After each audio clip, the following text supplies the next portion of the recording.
महाराज को एक उनके पास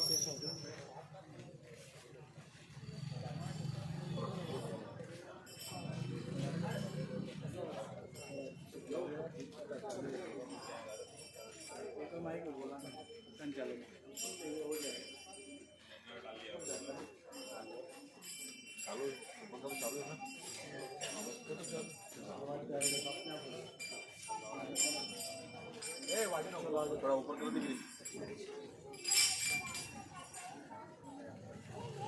और ना उसको गिरीश थोड़ा इधर आगे से रख, बार बार हाथ लग जाता है, मतलब लास्ट की आवाज आना चाहिए, चिपका दे उसको।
हरे राम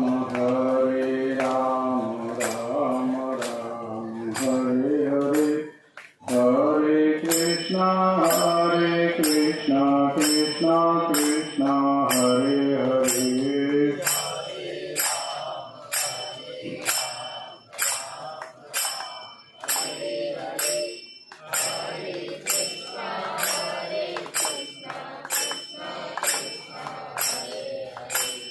हरे राम राम राम हरे हरे, हरे कृष्णा कृष्णा कृष्णा हरे हरे।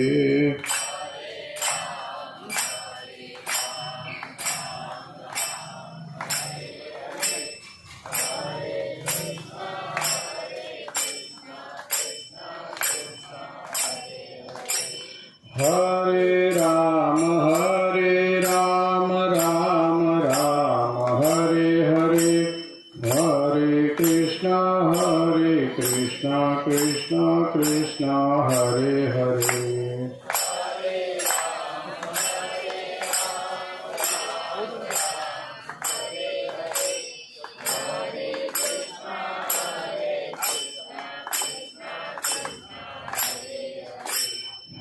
हरे राम राम राम हरे हरे, हरे कृष्णा कृष्णा कृष्णा हरे हरे।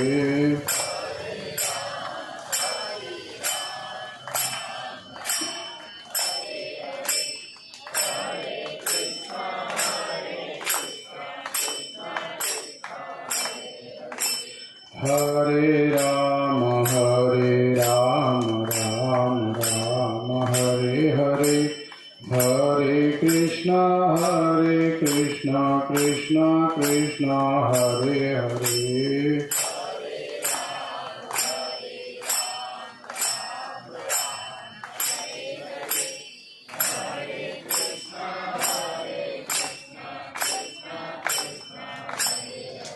पूर्णं पवित्रं जननी कृतार्था वसुन्धरा पुण्यवती च तेन, अपार संवे सुखसागरेऽस्मिन् लीनं परिब्रह्मणि यस्य चेतः, कूलं पवित्रं जननी कृतार्था सद्गुरुदेव भगवान की, शंकर भगवान की। असंख्याताय कल्पेषु विभो सर्वेश्वरस्य वै अवतारस्तथापीह वच्म्यहं तान्यथां मति। एकविंशतिकल्पो विज्ञेय श्वेतलोहितः सद्यो जातावतारस्तु प्रथमा परिकीर्तितः। श्री शिवपुराण के अंतर्गत शतरुद्र संहिता का प्रसंग हम लोग श्रवण कर रहे हैं। सद्गुरु परमपिता परमात्मा समय समय पर सृष्टि में धर्म कार्य के लिए, जीवात्माओं की रक्षा के लिए अवतार धारण करते हैं। श्री सूत जी महाराज शौनकादि ऋषियों को श्वेत लोहित कल्प का प्रसंग सुनाने का क्रम प्रारंभ करते हैं। असंख्याताई कल्पेषु विभो सर्वेश्वरस्य भी। कल्प भी बहुत सारे हैं और उन कल्पों में समय समय पर धर्म की रक्षा के लिए, प्रजा के पालन के लिए भगवान अवतार धारण करते रहते हैं। सद्यो जातावतारस्तु प्रथमा परिकल्पिता। श्वेत लोहित कल्प में भगवान का प्रथम अवतार हुआ था सद्यो जाता। उस समय परमपिता परमात्मा ने धर्म की रक्षा के लिए कर्म का संपादन किया। उसके बाद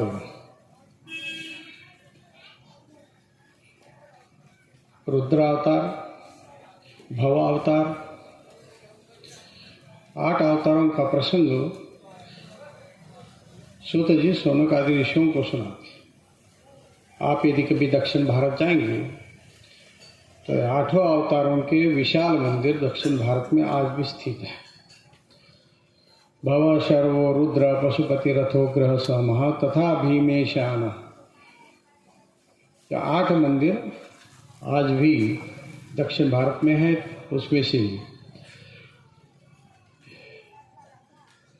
तिरुपति बालाजी के पास कालहस्ती तीर्थ प्रसिद्ध ही है, उसका भी दर्शन कई लोग करते हैं। कभी तीर्थ यात्रा करनी हो तो जिस दिशा में यात्रा करनी है, जिस क्षेत्र में यात्रा करनी है, वहाँ पर भगवान के जो विशेष विशेष प्रसंग है उनका चिंतन घर ही कर ले, फिर यात्रा प्रारंभ करें। ये तो पास में ही तीर्थों का प्रसंग होता है और हम आगे बढ़ जाते हैं, यात्रा बाकी रह जाती है। कई लोग काशी जाते हैं। काशी में भी एक शक्तिपीठ है, विशालाक्षी देवी का। भगवान विश्वनाथ का, काल भैरव का दर्शन तो कर लेते हैं, लेकिन शक्तिपीठ का दर्शन बाकी रह जाता है। प्रयाग जाते हैं लोग, लेकिन वहाँ भी शक्तिपीठ है, लेकिन बहुत थोड़े लोग हैं जो मंदिर में जाकर देवी का दर्शन करते हैं, उसकी पूजा अर्चना करते हैं। बाकी तीर्थ वैसे ही रह जाते हैं। जैसे हमारे शरीर के अंदर हर एक इंद्रिय की अपनी महत्ता है। आँखों से देखने का काम होता है, कानों से सुनने का काम होता है। वैसे ही परमपिता परमात्मा के तीर्थों में एक एक तीर्थ में एक एक विशेष प्रकार का सामर्थ्य है, योग्यता है। उसी के अनुसार जीवात्मा को फल प्रदान करते हैं। इसलिए आवश्यकता होती है कि हम समय समय पर उन तीर्थों का भी दर्शन करते रहें। भगवान ने अहंकारियों को अपने मूल स्वरूप का दर्शन करवाने के लिए काल भैरव का भी अवतार धारण कर लिया। ब्रह्मा और विष्णु दोनों को अपने कर्म करते करते कर्तापन का अहम हो गया कि मैं सृष्टि का उत्पत्ति करता हूँ, इसलिए मैं बड़ा हूँ। भगवान विष्णु कहते हैं कि मैं पालन करता हूँ तो मैं बड़ा हूँ। दोनों में संघर्ष भी शुरू होता है। उसमें ब्रह्मा जी असत्य भाषण करते हैं, प्रसंग हम लोगों ने पहले देख लिया है। उसी से भगवान शंकर क्रोधित होकर काल भैरव के रूप से प्रकट होते हैं और भगवान ब्रह्मा जी का सिर छेदन कर देते हैं और वहीं पर शाप भी देते हैं कि पुष्कर को छोड़कर और कहीं भी आपका मंदिर नहीं होगा, कहीं मूर्ति पूजा आपकी नहीं होगी। हम लोग ये कथा बार बार श्रवण करते रहते हैं, लेकिन हिंदू समाज ब्रह्मा जी के फिर मंदिर बना रहा है। कई जगह आप तीर्थ यात्रा को जाते हैं तो ब्रह्मा की मूर्ति मिल जाती है और ब्रह्मा का भी मंदिर अलग से बनाने लग गए। हम धर्मशास्त्र को तो मानते हैं, लेकिन धर्मशास्त्र की बात मानते नहीं। ये काल भैरव की उत्पत्ति के प्रसंग में ही भगवान शंकर ब्रह्मा जी को शाप देते हैं कि और जगह आपका कोई सम्मान नहीं होगा, पूजा नहीं होगी। लेकिन हिंदू समाज नियमों का पालन नहीं करता है और ब्रह्मा जी के मंदिर कई जगह बना लेते हैं और उनका भी पूजन का प्रसंग प्रारंभ होता है। काशी में जाते हैं तो 8 भैरवों के मंदिर प्रसिद्ध है। ज़्यादातर लोग काल भैरव की प्रसिद्धि है तो वहीं पर जाते हैं। बटू भैरव, रूरू भैरव, झुंझुन भैरव, बड़े विशाल मंदिर आज भी काशी में प्रतिष्ठित है, जहाँ पर समय समय पर उत्सव होता है और काशी क्षेत्र के वाराणसी के आसपास से 5-7 जिलों के लोग सभी मंदिरों की यात्रा करते रहते हैं और हिंदू समाज को उसकी जानकारी नहीं, जाती भी नहीं। भगवान शंकर ने आगे चलकर गृहपति के रूप में भी एक अवतार धारण किया। श्री सोनक जी पूछते हैं भगवान गृहपति का क्या चरित्र है, वो हम श्रवण करना चाहते हैं। नामना गृहपति भूभूत अग्निलोक परिमुनि, अग्निलोक के अधिष्ठाता स्वयं भगवान शंकर ही बन गए, वह गृहपति के रूप में। सूत जी महाराज कहते हैं कि प्राचीन काल में विश्वानर नाम के एक आचार्य थे, सभी शास्त्रों के ज्ञाता थे, नियम के अनुसार ही कर्मों का संपादन करते थे। ब्रह्मचर्य आश्रम में विप्रो ब्रह्म यज्ञ रता सदा। शरीर की जैसी अवस्था होती है उसी हिसाब से आश्रमों का भी निर्धारण होता है। सर्वप्रथम ब्रह्मचर्य आश्रम में विश्वानर प्रवेश करते हैं तो जो विद्या अध्ययन का प्रसंग है, संध्याउपासना का प्रसंग है, वह कर्म प्रारंभ करते हैं।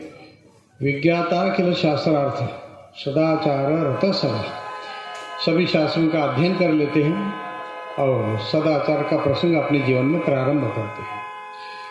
शैवाचार प्रवीणो अस्ति, शैव परंपरा से दीक्षा लेते हैं और अपना जीवन यापन प्रारंभ करते हैं। समय पर इनका विवाह कार्य संपादित होता है। शुचिस्मती इनकी धर्मपत्नी थी। समाज में कर्मकांड करना, करवाना, पढ़ना, पढ़ाना, दान लेना और देना, 6 कर्मों का उपक्रम विश्वानर प्रारंभ करते हैं।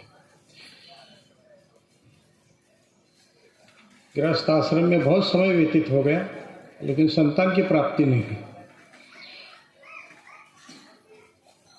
विश्वानर धर्मनिष्ठ है, सभी शास्त्रों की ज्ञाता है और सभी कर्म बड़े सावधानी से कर रहे।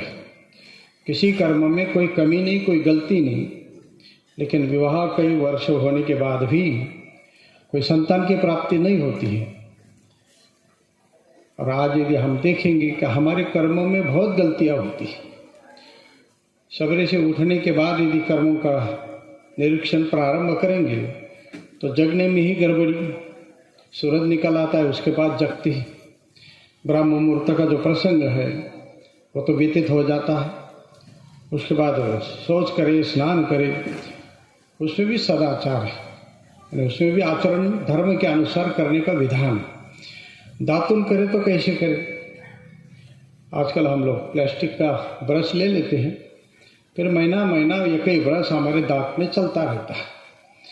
लेकिन सनातन धर्म में दातुन का भी ऐसा प्रसंग है कि दातुन आपको आयुर्विद्या यशो बलम, आयु प्रदान करने वाला है, बल प्रदान करने वाला है, आयु की वृद्धि करने वाला है।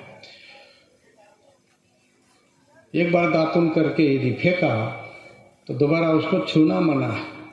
छू लेंगे तो तुरंत स्नान करना पड़ता है, लेकिन वही दातुन हम महीना करते तब भी अपने को पवित्र मान लेते हैं। हमने मान लिया है ना, शास्त्रों से हमें कोई मतलब नहीं।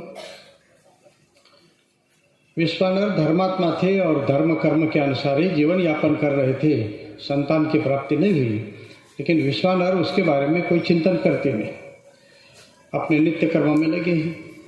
कई वर्ष व्यतीत हो गए। एक दिन धर्मपत्नी ने कहा, है भगवान, गृहस्थ आश्रम में संतान होना आवश्यक होता है, तो मेरी इच्छा है कि आप मुझे भगवत के जैसे ही, परमपिता परमात्मा जैसे वैसे ही संतान की प्राप्ति करवा दो। पत्नी ने जीवन भर कभी कुछ मांगा नहीं। विश्वानर ने देखा कि पहली बार पत्नी ने मांग रखी है, और वो भी बड़ा विलक्षण, कि परमात्मा के जैसे ही पुत्र हमें प्राप्त हो जाए। विश्वानर ने कहा, हे देवी, इसके लिए तो तपस्या करनी पड़ेगी। परमपिता परमात्मा की प्राप्ति सरल नहीं है।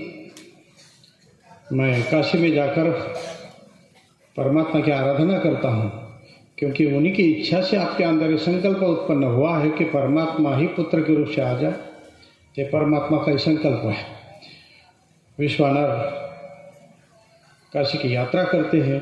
काशी में जाकर मणिकर्णिका घाट में स्नान करके भगवान विश्वेश्वर का दर्शन करते हैं। दर्शन के बाद एकांत में आकर चिंतन प्रारंभ करते कि किस क्षेत्र में बैठो, साधना करो, जैसे कि शीघ्रता से वरदान की प्राप्ति हो जाए। बहुत चिंतन करने के बाद एक क्षेत्र का निर्धारण करते हैं, वहीं पर भगवान शंकर की स्थापना करते हैं और उपासना में तल्लीन होते हैं। कई वर्षों की साधना का प्रसंग इसमें दिया। सफलता यदि प्राप्त करनी है, लक्ष्य यदि पूर्ण करना है, तो कई वर्षों की साधना आवश्यक होती है। जैसे आजकल विद्यार्थी अध्ययन करते हैं, तो 1-2 वर्ष तक अध्ययन नहीं होता। आज तो KG1, KG2, आंगनवाड़ी, इसे भी 3-4 साल चले जाते हैं। 12 वर्ष, 15 वर्ष, 17 वर्ष, कभी कभी 20 वर्षों तक पढ़ाई करते, तब कहीं जाकर कोई कागज मिलता है, डिग्री मिलती है। जब अध्ययन का प्रसंग है तो आज भी आप देखेंगे कि कई वर्षों तक विद्यार्थी को साधना करनी पड़ती है। और जहाँ धर्म कर्म का प्रसंग है तो वहाँ कितना करना चाहिए। विश्वानर यहाँ पर कई वर्षों तक परमात्मा की उपासना करते हैं। जब तक लक्ष्य की प्राप्ति न हो तब तक साधन छोड़ेंगे नहीं। विश्वानर अपने लक्ष्य को निर्धारित करके उपासना में तल्लीन हो जाते हैं। कई वर्षों के बाद परमपिता परमात्मा का सानिध्य प्राप्त होता है। परमात्मा प्रसन्न होते हैं और कहते हैं, विश्वानर, मैं आपकी तपस्या से प्रसन्न हूँ, आपकी जो इच्छा वरदान मांगो। विश्वानर कहते हैं, भगवान, मैं जब से विद्याध्ययन को आया तब से लेकर आज तक मैंने पूरा जीवन धर्म के अनुसार यापन किया है। मेरी कोई और इच्छा नहीं है, लेकिन आपके द्वारा प्रेरित होकर मेरी धर्मपत्नी ने आपको ही पुत्र के रूप से मांगा है। इसके आगे आपकी जैसी इच्छा। विश्वानर का विचार सुनने के बाद भगवान कहते हैं कि जैसे आपके धर्मपत्नी की इच्छा, मैं आपके यहाँ पुत्र के रूप से जन्म ग्रहण करूँगा। आप घर की यात्रा प्रारंभ करो। भगवान आदेश देते हैं, तब विश्वानर घर की यात्रा प्रारंभ करता है। हम लोग तीर्थ यात्रा करते हैं, भगवान आदेश दे न दे, हमारी आने की योजना पहले ही होती है, इतने तारीख को हम घर आ जाएंगे। व्यावहारिक सत्ता में हम लोगों के कर्म ज़्यादा होते हैं, आध्यात्मिक सत्ता के कर्म बहुत कम होते हैं। परमपिता परमात्मा ने आदेश दिया, विश्वानर घर के लिए वापस निकले। घर पहुंचने के बाद धर्मपत्नी कहते हैं कि आपकी इच्छा जैसी थी वैसे ही भगवान ने वरदान दिया है। आप परमात्मा की उपासना में तल्लीन हो, परमात्मा ही हमें पुत्र के रूप से प्राप्त होने वाले। समय पर गर्भाधान आदि संस्कारों का क्रम प्रारंभ होता है। सभी देवी देवता और सृष्टि प्रसन्नता को प्राप्त होती है।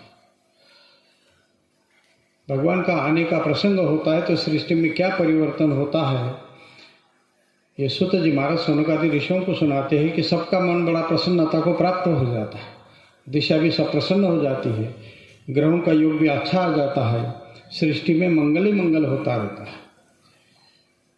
ऐसे में ही पुंसव संस्कार, सीमांत संस्कार, सभी कर्म समय समय पर विश्वानर संपादित करते हैं और शुभ प्रसंग आने के बाद परमपिता परमात्मा स्वयं ही विश्वानर के यहाँ पुत्र के रूप से जन्म ग्रहण करते हैं। संसार को समाचार देने की आवश्यकता नहीं, सृष्टि स्वयं समाचार सबको सुना रही है कि परमात्मा आ गए हैं। देखते ही देखते देवता ऋषि मुनि सभी विश्वानर के घर पहुंच जाते हैं, विश्वानर की भी स्तुति करते हैं और परमात्मा की भी स्तुति करते हैं। स्वयं ब्रह्मा जी बालक का नामकरण संस्कार करते हैं। बालक का नाम रखा जाता है गृहपति, घर के स्वामी, घर के मालिक। गृहपति के रूप से बालक का नाम संपादित किया जाता है। सभी बड़े प्रसन्नता को प्राप्त होते हैं।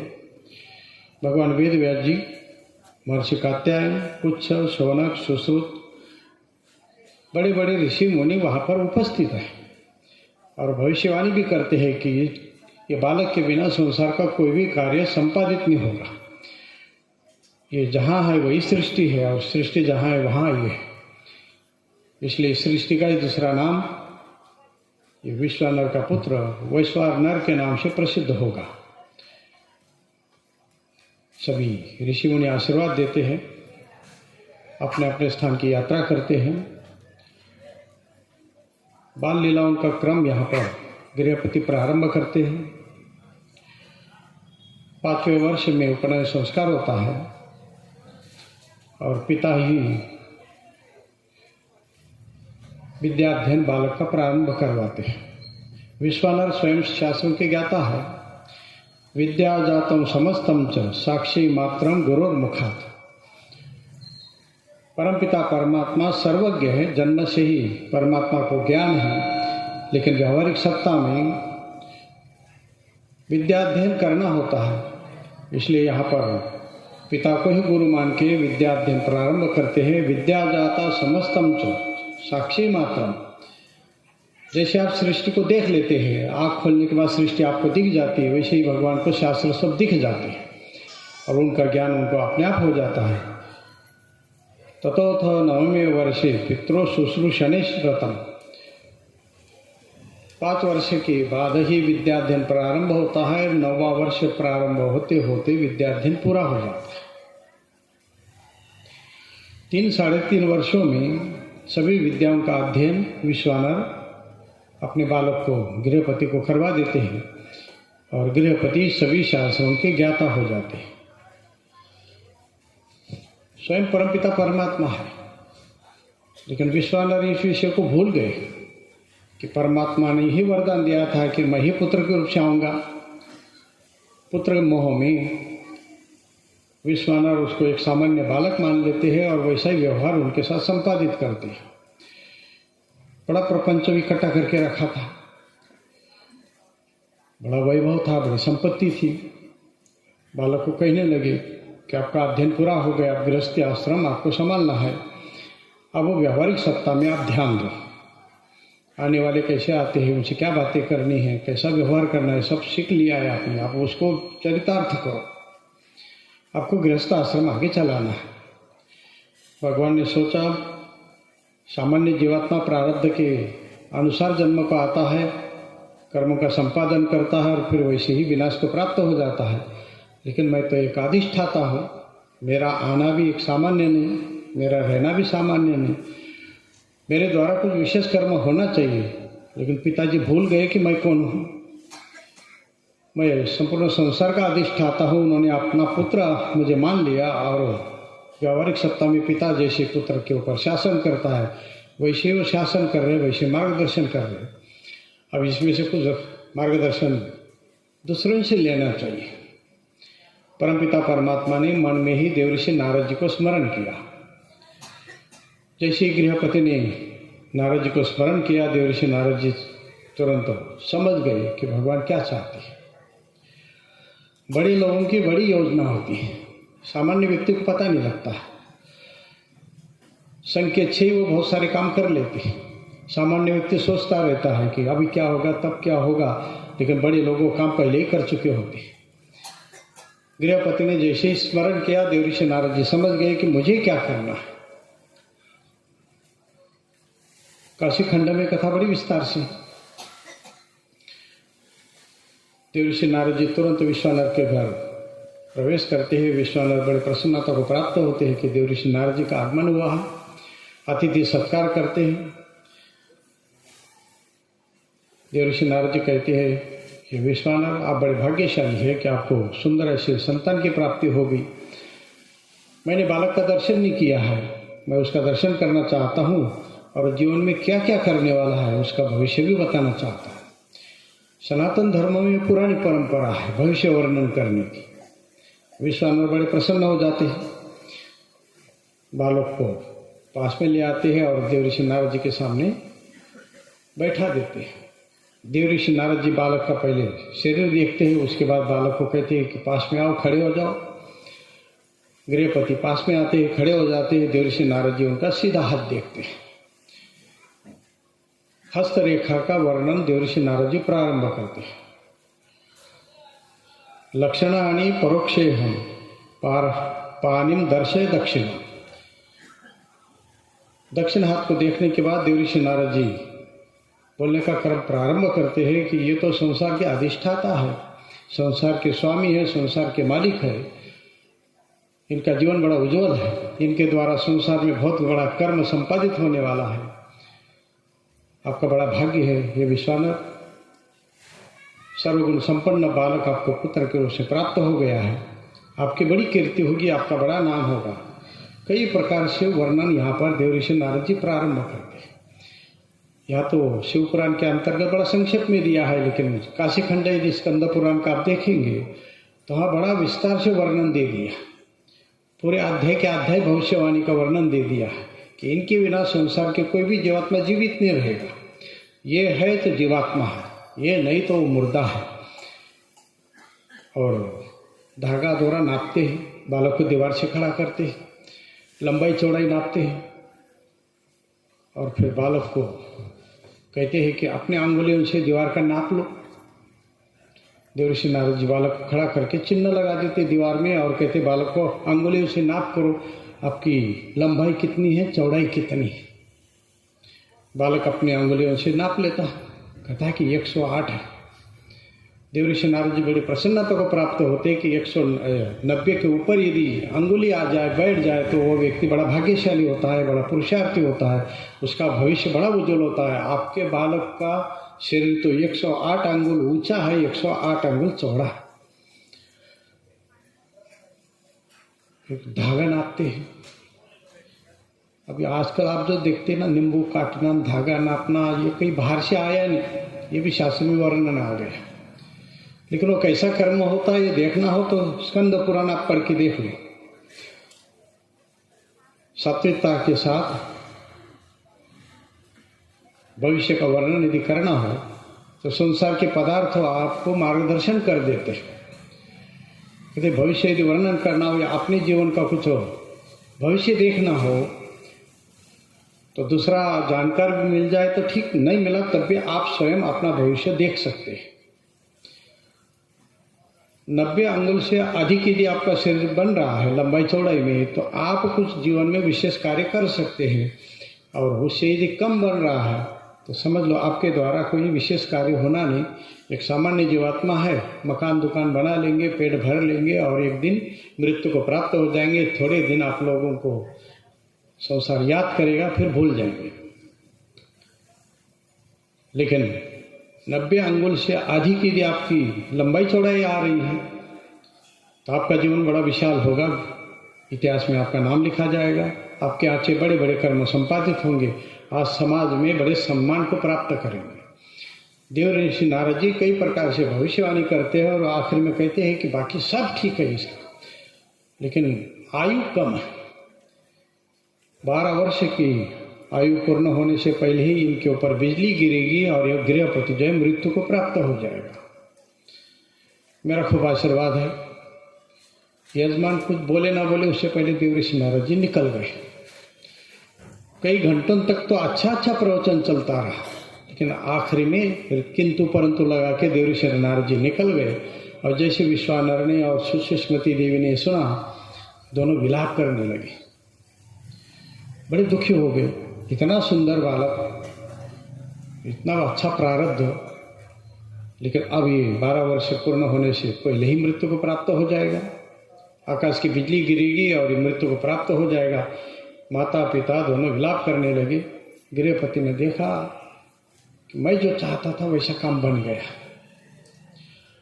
जीते जी कोई किसी को भजन के लिए भेज दे, बड़ा मुश्किल होता है। बाबा तो बनने ही नहीं देते, बड़ा मुश्किल है।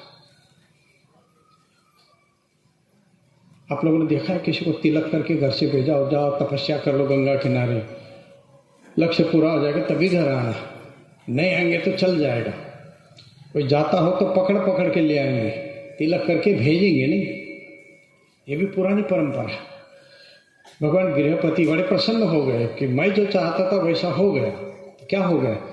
अब ये मान चुके हैं कि मैं 12 वर्ष का होने से पूर्व ही मरने वाला हूँ, तो मरता क्या नहीं करता। अब इनसे जो काम करवाना हो करवा लो। गृहपति पिताजी के पास गए। पिताजी आप क्यों रो रहे हैं? कहा कि देव ऋषि नारद जी आए थे, सुनाया ना उन्होंने, आपकी आयु ज़्यादा नहीं है। बोले मरना तो सबको है, कल मरे कि आज मरे, 10 साल के बाद मरे, मरना तो सबको है। आपके पिताजी भी चले गए, आप भी एक दिन चले जाएंगे, मैं भी चला जाऊंगा, इसमें कौन सी कठिनाई। कहा कि आपकी तो युवावस्था भी आएगी नहीं, उससे पूर्व ही आप चले जाएंगे, हम इससे दुखी हैं।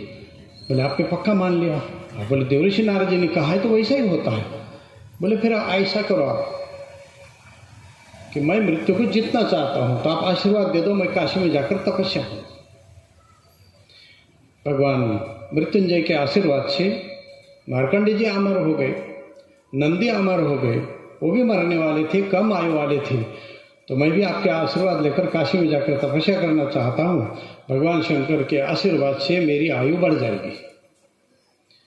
ऐसे यदि जाना चाहते तो गृहपति जा नहीं पाते, माता पिता जाने नहीं देते, प्रपंच में फंसा रहे थे, गृहस्थ में लगा रहे थे। लेकिन भगवान ने योजना बना ली और भगवान योजना में सफल हो गए। विश्वानर ने कहा यदि आप ऐसा चाहते हैं तो ये सत्य है कि मृत्युंजय की उपासना करने से जीवात्मा मृत्यु को पार कर लेता है। मेरा आशीर्वाद है कि आप काशी की यात्रा करो। अब जो प्रपंच का प्रसंग था, घर देखो, मकान देखो, दुकान देखो, रिश्तेदारी देखो, सब भूल गए गृह विश्वानर, और आशीर्वाद दे दिया कि जाओ काशी में जाकर तपस्या करो। मुर्दे का त्याग तो सब कर देते हैं, मृत्यु को सब डरते हैं। जीते जी कोई तिलक करके तपस्या को भेज दे, बड़ा मुश्किल होता है। भगवान को भी ना भेजे, ऐसे लोग होते हैं। मोह माया जीवात्मा को बड़ी पकड़ लेती है। विश्वानर ने स्वयं तपस्या करके पुत्र के रूप से भगवान को चाहा, भगवान मिल भी गए। तो इतिहास को याद रखना चाहिए था कि भगवान किसी एक के नहीं है, वो बंधन में रहने वाले नहीं है। शास्त्र सब पढ़ा था, लेकिन जब माया पकड़ लेती है, प्रपंच में जीवात्मा फंस जाता है, तो शास्त्र सब एक तरफ रह जाता है और मैं मेरा के बंधन में आ जाता है।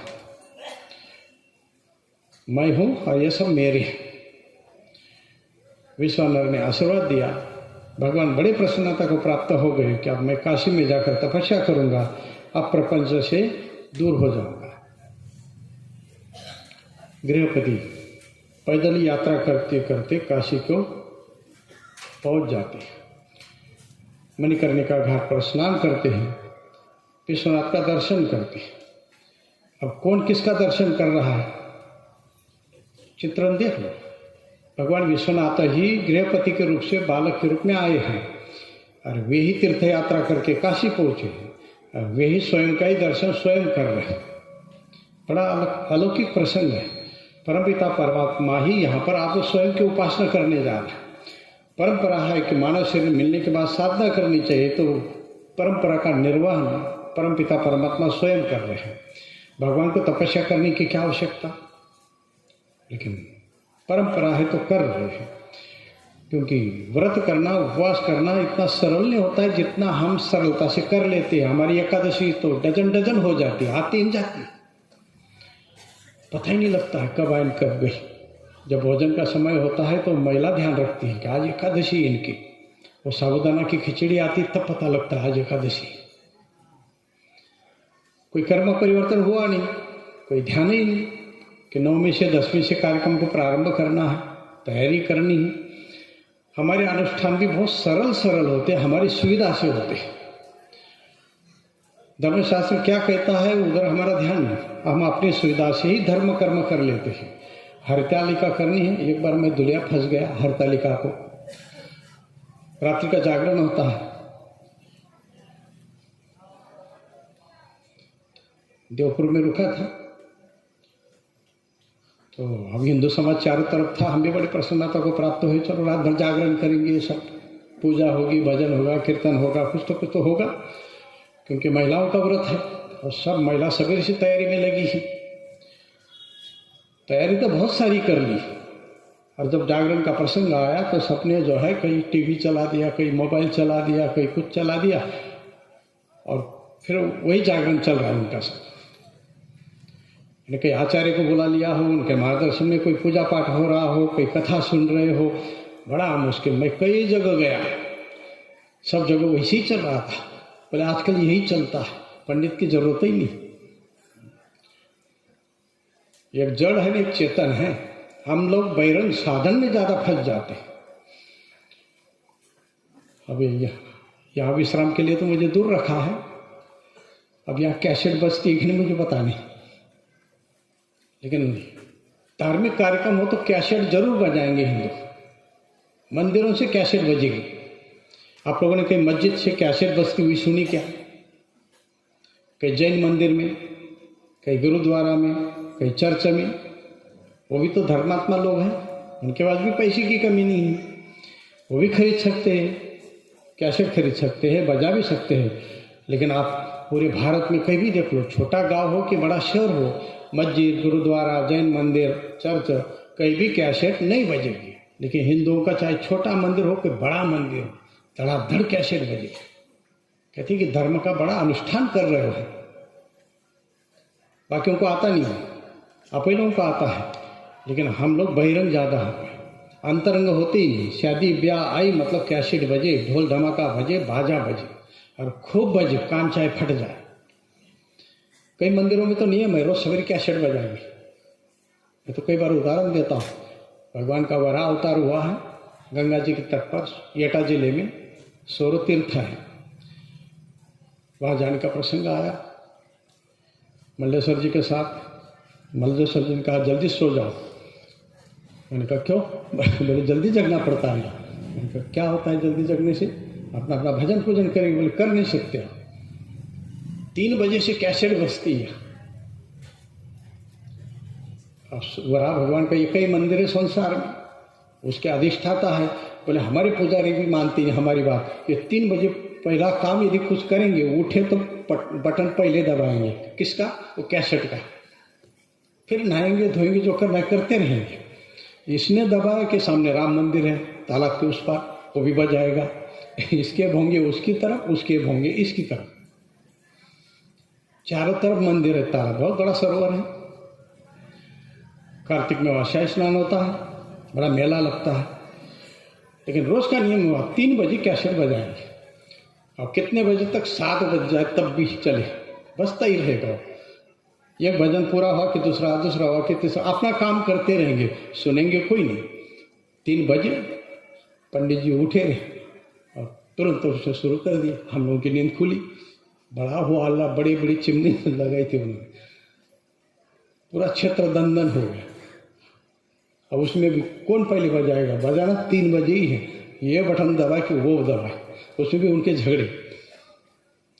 मैं गया नीचे, पंडित जी को कहा, मैंने कहा आपका स्नान हो गया, पूजा की तैयारी हो गई क्या? बोले नहीं, अभी स्नान को जा रहा हूँ। मैंने कहा ये क्यों बजा लिया कि आपके स्नान के लिए कैसेट बजना ज़रूरी है? नहीं, बोले वो बजा रहा है ना, इसलिए मुझे बजाना पड़ता। मैंने कहा आप बंद कर दो, वो भी बंद कर देगा। बोले वो नहीं करता है। मैंने कहा आप करो तो। नहीं, बोले पहले उसको जाकर समझा दो, वो बंद करे तो मैं बंद करूँगा। हम 3 बजे गए राम मंदिर, जोर जोर से फाटक खोला, आए पंडित जी। क्या बात है? मैंने कहा आपका स्नान पूजा सब तैयारी होगी क्या? नहीं, बोले अभी स्नान को जा रहा हूँ। मैंने कहा ये क्यों बजा दिया अभी 3 बजे से? बोले वो बजा रहा है ना। मैंने कहा वो तो बंद कर लेगा, आप बंद करो तो। बोले वो नहीं करेगा, मैं क्यों करूँ? मैंने कहा वो भी ऐसा ही बोलता है, तो ऐसे लड़ेंगे? बोले ऐसे ही चल रहा हमारा, सालों साल से ऐसे ही चल रहा। वो बंद करता है तो हम क्यों करें? क्या उसके पास पैसा है? दिखाओ, वही करे, हम ना करें दिखाओ। 4 मंदिर चारों तरफ में चक्कर लगाता रहा, कोई माने ही नहीं, कोई सुने ही नहीं। मंडलेश्वर जी ने कहा कि सालों साल से हम लोग परेशान हैं, डीएम भी आ गए, एसडीएम आ गए, नगर पालिका है, उसके चेयरमैन आ गए, सबको समझाया। अब पहले तो बिजली होती थी तो वो बंद कर देते थे कई बार, ऊपर से बिजली पूरा अंधेरा, लेकिन अब तो इन्वर्टर रख लिया है, इनका तो बंद ही नहीं होता है। 3 बजे से 7 बजे तक तो आप भजन नहीं कर सकते, बातें नहीं कर सकते। और वो कैसेट जब बजती है तो ये बैठ कर सुनते हैं क्या, चलो कैसेट बज रही, बैठो सुनो। शादी ब्याह में देख लो आप लोग, शादी का प्रसंग होता है, हल्दी लग रही, कुछ लग रहा है, फिर समय पूरा हो गया, धर्म कर्म, पंडित जी चले गए, भैया कैसेट बजाना शुरू करेंगे। फिर रिश्तेदारों को लेकर बैठते हैं क्या, चलो बढ़िया भजन बज रहा है, सुन लेते हैं। टेंट लगा है, बैठने को कुर्सियाँ है, बहुत पूरी व्यवस्था है, और शांति से हम लोग भजन सुनते क्या भजन, और चिल्ला चिल्ला कर बातें करेंगे। यानी दिखावा हम लोगों का जैसा स्वभाव बन गया है, धर्म कर्म बन गया है। बहिरंग साधन है, मंदिरों में ये कैसेट नहीं बजनी चाहिए, न धर्म कर्मों में कैसेट बजनी चाहिए, चाहे शादी ब्याह हो कि कोई भी कार्यक्रम हो। बहिरंग साधन है, वो अंतरंग में नहीं होना चाहिए, क्योंकि धर्म अंतरंग कर्म है और कैसेट बजाना ही बहिरंग कर्म है। हाँ, उसको सुन सुन के कुछ शब्द आप याद कर सकते हैं, कुछ संस्कार बन सकते हैं, लेकिन उसी से आपका काम चल जाए, भगवान को आप प्राप्त कर ले, आपका धर्म कर्म सिद्ध हो जाए, ये नहीं हो सकता। यदि उसी से होने वाला होता तो सभी मस्जिदों में आपको कैसेट सुनाई देती, सभी गुरुद्वारा में, जैन मंदिर में, चर्च में, जितने भी धर्म के अनुष्ठान के क्षेत्र है सब में कैसेट बजती, लेकिन सब जगह नहीं बजती, सिर्फ हिंदुओं के, क्योंकि हिंदू सबसे बड़े ज्ञानी संसार में, यानी हर व्यक्ति यहाँ पर वैज्ञानिक है। मनु महाराज कहते हैं सनातनी मतलब सामान्य व्यक्ति नहीं है, ये वैज्ञानिक है। इसको खोज करने की ज़्यादा आवश्यकता नहीं, इसको पहले से पता है पृथ्वी गोल है। अब ये सब अज्ञानी थे बाकी लोग, उनको तो खोज करनी पड़ी, पृथ्वी से दूर जाना पड़ा, पृथ्वी का फोटो लेना पड़ा, तब उनको पता लगा पृथ्वी गोल है। हम लोगों को पहले से पता है, क्योंकि हम क्या पढ़ते हैं, भूगोल पढ़ते हैं। भूगोल है ये पहले पढ़ते हैं हम लोग, खगोल है, आकाश गोल है, ये भी हम पहले से ही पढ़ते हैं। और सूर्य सबका मालिक है, सूर्य मालिका का, ये तो हम नवग्रहों में पूजा में उसको सबके बीच में ही रखते। यानी वैज्ञानिक अभी बड़ा परिश्रम कर करके जो खोज रहे हैं वो हमारे पूर्वजों ने पहले खोज के रखा है। यानी मंगल पृथ्वी का अंश है क्या नहीं, कहीं खोज करने की जरूरत नहीं। हम लोगों को पहले पंडित जी पूजा करते समय बोलते हैं, लो हाथ में चावल लो और बोलो ये मंगल की पूजा आप कर रहे हैं। धरणी गर्भ संभूतम, वो पृथ्वी का पुत्र है, पृथ्वी से उत्पन्न हुआ, ये पंडित जी पहले ही बोल रहे, तो आगे खोज करने की क्या जरूरत। वहाँ जाओ, वहाँ से मिट्टी लाओ, पत्थर लाओ, फिर उस पर शोधन करो, संशोधन करो, और फिर मानो कि वो पृथ्वी का अंश है, क्योंकि यहाँ के जैसा वहाँ भी है। हम लोग को उसकी जरूरत नहीं है, पंडितों ने तो पहले ही लिख दिया है, लाखों सालों से वही मंत्र चल रहा है, धरणी गर्भ संभूतम। तो मंगल पृथ्वी का अंश है, ये तो हम लोगों को पहले पढ़ा गया। वैज्ञानिक वो उनको पता नहीं था, वो बड़े मूर्ख थे, अज्ञानी थे, उन्होंने खोज की, बड़ा परिश्रम किया, तब जाकर उनको पता लगा कि मंगल जो है पृथ्वी का पुत्र है। लेकिन हम लोगों को पहले से पता था, यानी वैज्ञानिकों के भी बाप यदि कोई हो तो हम लोग हैं, इसलिए हम सबसे बड़े ज्ञानी हैं। इसलिए सबसे ज़्यादा चालाकी से मूर्खता का काम भी हम ही करेंगे। कैसेट बजा, कईयों के घर में कैसेट बजती रहेगी, गायत्री मंत्र बजता रहेगा, और स्वयं काम में लगे, सुनेंगे नहीं, स्वयं जप नहीं करेंगे, वो कैसेट बजती रहेगी और कहेंगे हमारे घर में तो हमेशा जप चलता है। अब कैसेट जप करे तो उसका कितना पुण्य होगा? कहीं पढ़ा है क्या आप लोगों ने शास्त्र में कि कई सत्संग में सुना है कि अलग अलग मंत्र अलग अलग कमरे में जप प्रारंभ कर दो, मृत्युंजय का जप प्रारंभ कर दो, दुर्गा का जप प्रारंभ कर दो, ना पैसे की कमी रहेगी ना कोई मरेगा, काम करने की जरूरत नहीं, क्योंकि जप चल रहा है ना अखंड कमरे में, तो कमरे में धन भरा रहेगा। ऐसा कहीं सुना है? लेकिन हम लोगों को आदत पड़ गई बहिरंग साधन ज़्यादा प्रयोग करने की, हम अंतरंग होती। लेकिन परमपिता परमात्मा जिनके संकल्प से ही संसार बना है, जब मानव शरीर में आते हैं तो व्यावहारिक सत्ता में धर्म कर्म पूरा संपादित करते हैं। काशी पहुंचने के बाद परमपिता परमात्मा भगवान शंकर की उपासना में संलग्न होते हैं। अब उपासना कैसी करते हैं, कितने दिन करते हैं? 9 वर्ष का बालक है और 12 वर्ष में बिजली गिरने वाली, लगभग 3 वर्षों का प्रसंग है। परमपिता परमात्मा की उपासना में बालक संलग्न हो जाते हैं। काशी में जाने के बाद ये खाते क्या होंगे, पीते क्या होंगे, हम लोग को वही चिंता ज़्यादा होती है। इसलिए तीर्थ यात्रा को जाते हैं ना, हम झोले भरते हैं, गट्ठड़ बनाते हैं, तो उसमें क्या होता है? अब काशी जा रहे हैं तो भगवान विश्वनाथ के लिए कुछ ले जा रहे होंगे? नहीं, लड्डू होंगे, दशम्या होगी, लैया होगी, ऐसे हमारा एक पेट भरने का सब साधन। भगवान की पूजा का सामान नहीं होता है उसमें कुछ, कहते वहाँ तो सब मिल जाता है। मैं जब ओंकारेश्वर पढ़ाई कर रहा था 87 में, महाराष्ट्र वाले आ गए वहाँ, किसी ने बता दिया कि मैं वहाँ हूँ, तो मिलने आ गए। कहा कि दाल बाटी का भंडारा रखा है, जहाँ गाड़ी रुकी वहाँ, आप भी भंडारे में आ जाओ। अब बुलाने आए तो हम भी चले गए। अब भंडारा तो तैयार हो रहा था, अब इधर ये सब आपस में झगड़ा कर रहे थे। झगड़ा किस विषय को लेकर कि घर से लड्डू दशम्या ये सब बना के ले गए थे। अब उस समय तो गैस होता नहीं था, तो मिट्टी का तेल घासलेट राखेल ले जाते थे, स्टोव ले जाते थे साथ में यात्री। तो किसी का डिब्बे का ढक्कन खुल गया और वो बस में जो बड़े बड़े बक्से होते हैं पीछे नीचे लगे हुए, उसमें सामान सबका रखा था, उसमें वो मिट्टी का तेल भी था, वो फैल गया। तो लड्डू लैया जो थी वो सब भीग गई। अब पूरे महीने भर की तैयारी करके निकले थे, अब सब मिट्टी का तेल का हो गया। झगड़ा उनका वो चल रहा था। कोई कहता तेरा खुल गया डिब्बा, कोई कहता है तेरा खुल गया, कोई कहता है तूने हवा निकाली नहीं। अब कई प्रकार से कई झगड़े उनके शुरू।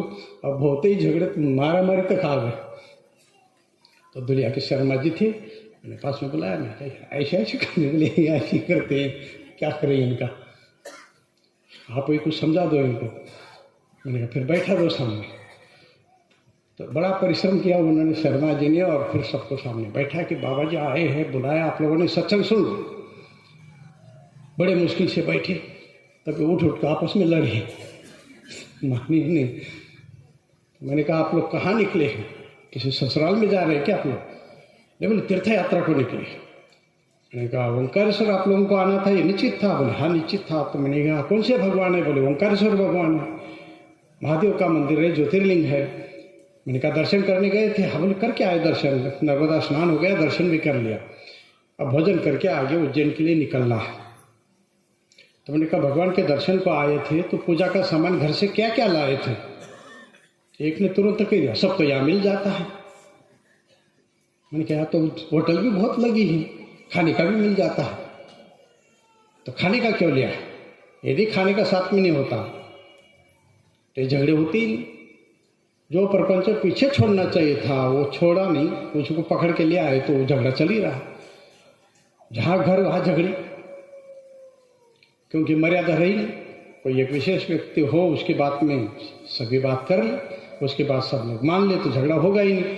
लेकिन अब अपने मनमानी हो गए, सब मालिक हो गए, तो किसी की सुनता नहीं तो झगड़े होते हैं।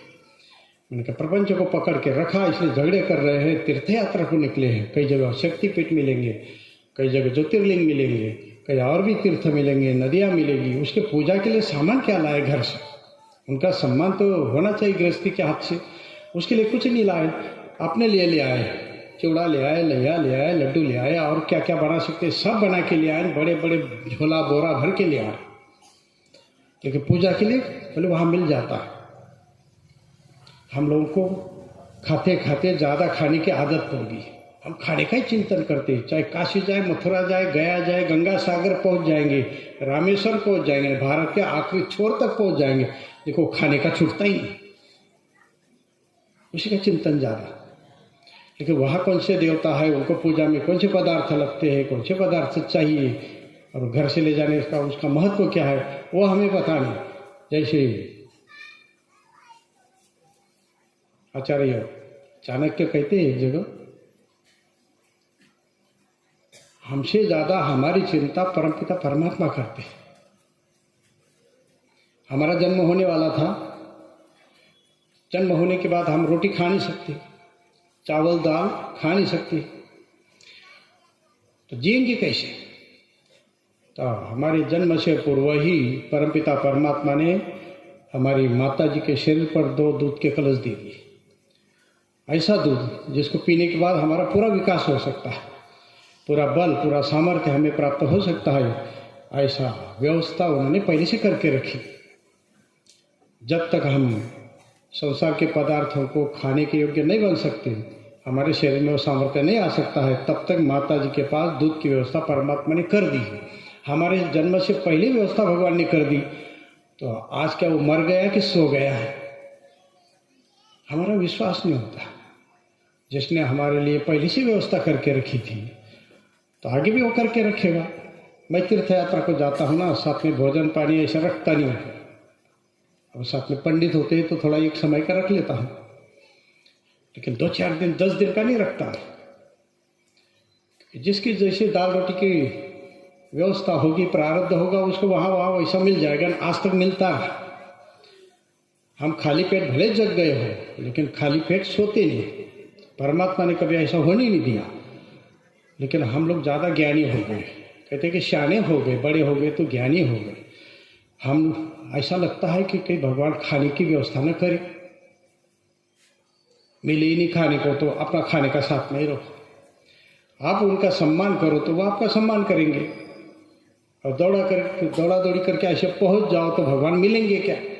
जाओ, उनके लिए कुछ नहीं ले जा रहे आप लोग, सिर्फ घूमने के उद्देश्य से निकल गए, तीर्थ यात्रा में निकल गए, तो क्या हुआ? बोले भ्रमण करने को निकल गए, पैसा है तो व्यवस्था है तो चलो थोड़ा घूम लेते। यानी साधक बन के साधना की दृष्टि से साध्य की प्राप्ति के लिए यात्रा करती, सिर्फ भ्रमण करना, तो भगवान का एक जिम्मेदारी ले, बड़ा मुश्किल होता है। धर्म कर्म करना बड़ा कठिन होता है। विश्वानर को परमपिता परमात्मा ने स्मरण करवा दिया कि धर्म कर्म करना होता है, मरना तो पक्का है, तो उससे पहले धर्म कार्य की सिद्धि हो जाए। जब मृत्यु सामने दिखा तो विश्वानर ने गृहपति को आशीर्वाद दे दिया, जाओ काशी जाओ तपस्या।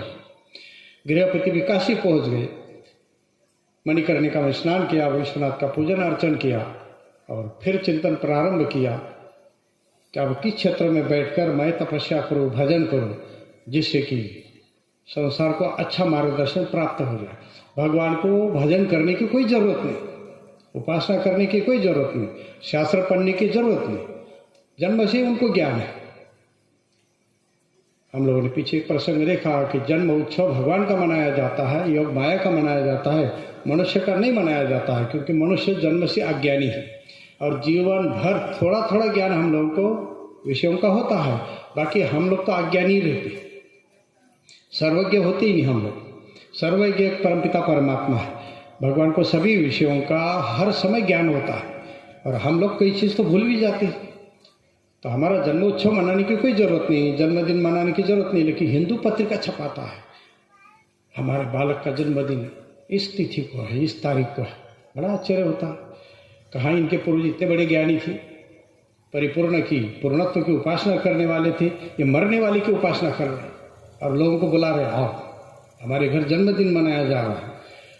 फिर वो ऐसा पदार्थ लाएंगे जिसका हिंदू धर्म से सनातन से कोई संबंध नहीं बनता है, वैसे पदार्थ ला कर रखेंगे।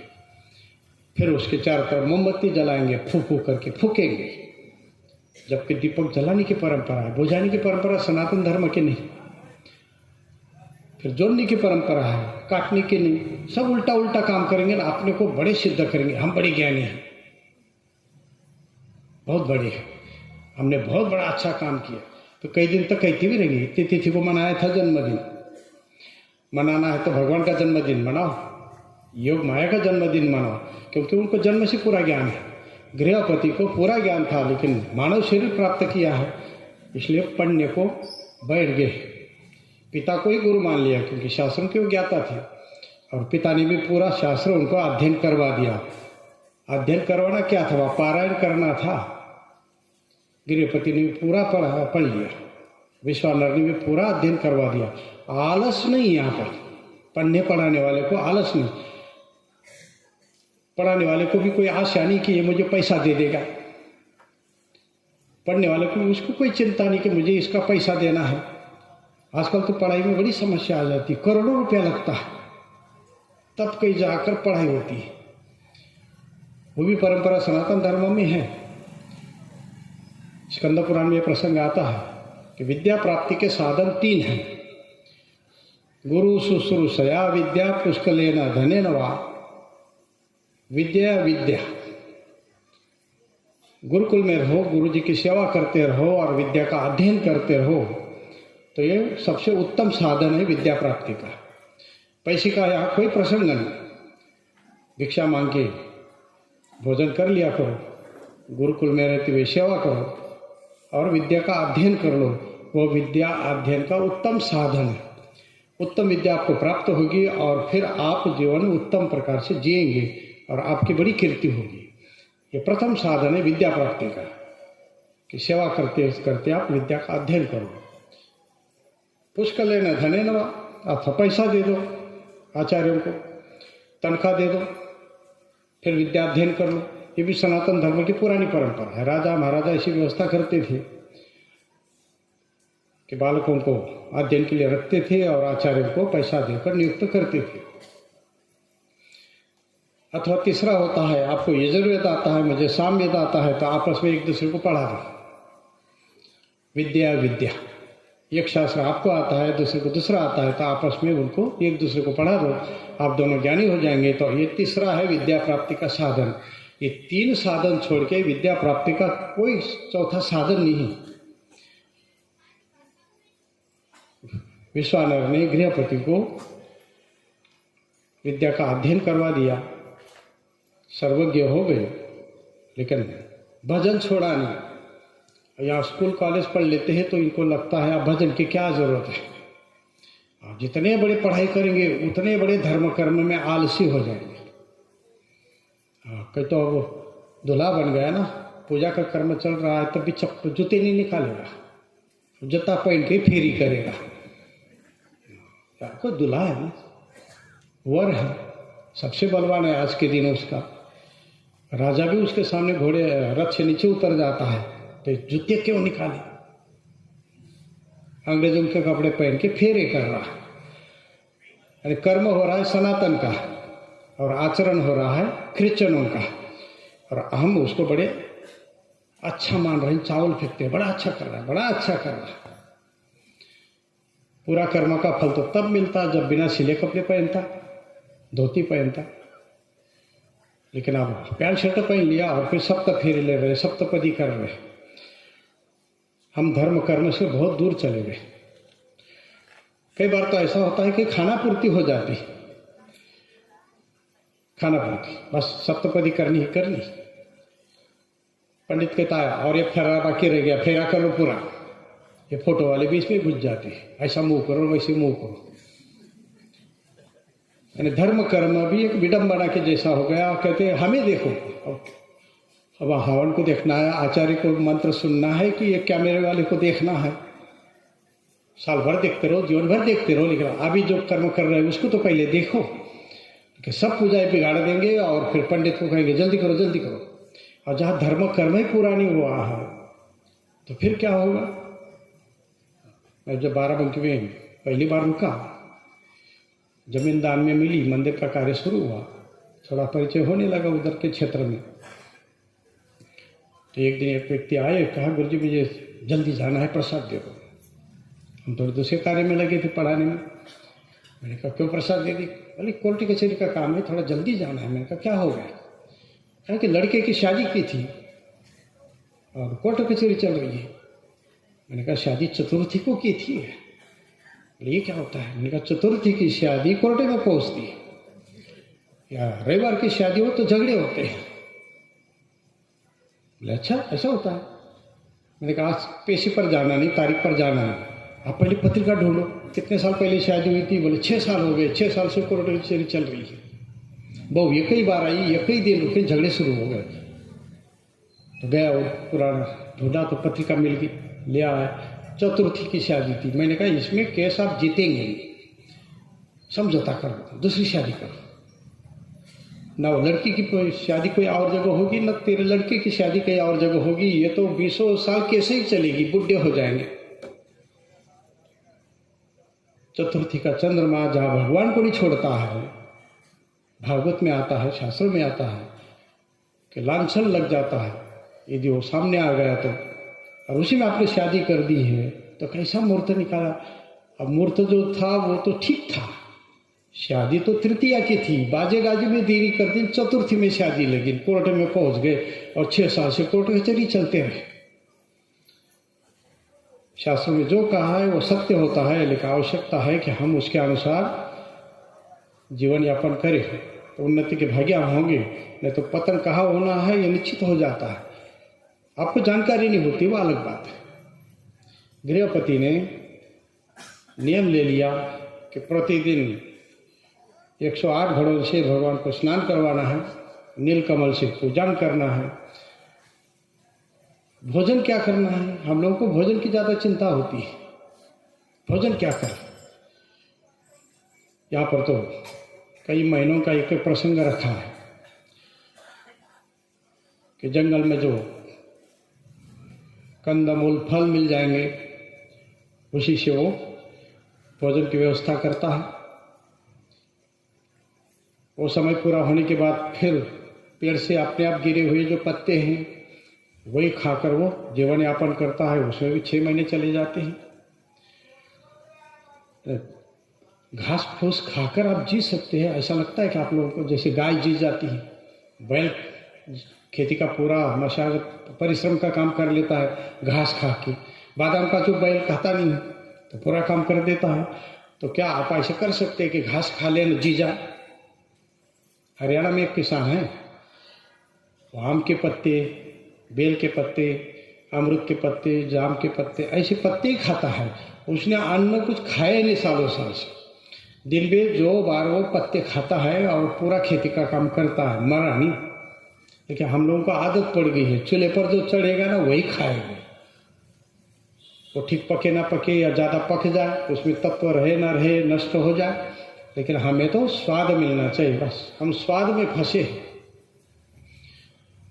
गृहपति वो पत्ते खाना भी बंद कर देते हैं, सिर्फ तो जल पीते हैं। धीरे धीरे जल भी त्याग देते हैं, सिर्फ तो वायु भक्षण करते हैं और वायु से जीवन यापन करते हैं। ऐसा हो सकता है क्या? सिर्फ तो वायु से शरीर चल जाए, महीने महीने तक चल जाए। करके देख लो। लेकिन एकादशी का प्रसंग यदि आप सुनेंगे ना, मानधाता का चरित्र है। मानधाता का नियम था कि 10वीं के दिन वो ढिंडौरा पिटवाती थी, दौड़ी देते थे कि कल एकादशी है। तो मानधाता राजा का ऐसा प्रभाव था, शासन था कि पशु घास नहीं खाते थे एकादशी को, चिड़िया दाना नहीं चुगती थी। शास्त्र में आचार्य कहते हैं कि जब पशु पक्षी अपना अन्न नहीं खाते थे तो मनुष्य कहाँ से खा लेगा। सब पूजा पाठ में लगे रहते थे। अब एक प्रसंग ऐसा आ गया कि 10वीं के समय इनके जामाता आ गए, जवाई आ गए। शाम के समय उन्होंने आवाज़ सुना, कुछ बज रहा है बाजा। ऊपर के मंजिल में थी, झरोके से देखा बाजा बज रहा है। तो पत्नी को पूछा ये क्या बाजा बज रहा है? बोले कल एकादशी, लोगों को संदेश दिया जा रहा है कि कल एकादशी। बोले एकादशी तो आती जाती रहती। बोले नहीं, आती जाती नहीं, एकादशी का अनुष्ठान होता है। कल यहाँ भोजन बनेगा नहीं, सब पूजा पाठ में लगे रहेंगे। जामाता ने कहा कि भोजन नहीं मिलेगा, मैं तो मर जाऊंगा फिर। तो ऐसा कर चुपके से 2-4 पराठे आज ही बना के रख दी। मेरे कमरे में छुपा के रख दी, मैं खा लूँगा। कहा क्यों? मेरे पिताजी को सब पता लग जाता है, वो बड़े ज्ञानी है, मानधाता है, सर्वज्ञ है, मैं ये काम कर नहीं सकती, मेरा जन्म यही हुआ, छोटी की बड़ी मैं यही हूँ, उनका शासन मुझे पता है, आपको कल भोजन नहीं मिलेगा। वहाँ पर सुत जी महाराज शौनकादि ऋषियों को कहते हैं कि जैसे प्रातःकाल हुआ, ये तो खातोड़ कंपनी का मेंबर था, स्नान किया न किया, पत्नी को कहा मुझे भोजन दो। उसने कहा कि हम पूजा पाठ में लगे, अब बोलना नहीं भोजन का, अब अपने कमरे में बैठो, करना होगा जब तो आओ हमारे सामने पूजा पाठ में बैठ जाओ। जहाँ राजा बैठे पूजा में तो वहाँ अपने बैठना चाहिए, भोजन क्या लगा के रखा। ये कमरे में गए, जहाँ माता कमरे में पहुँच गई, एक ही चिंतन, आज एकादशी है, आज एकादशी, भूख लगी है लेकिन खाने को नहीं।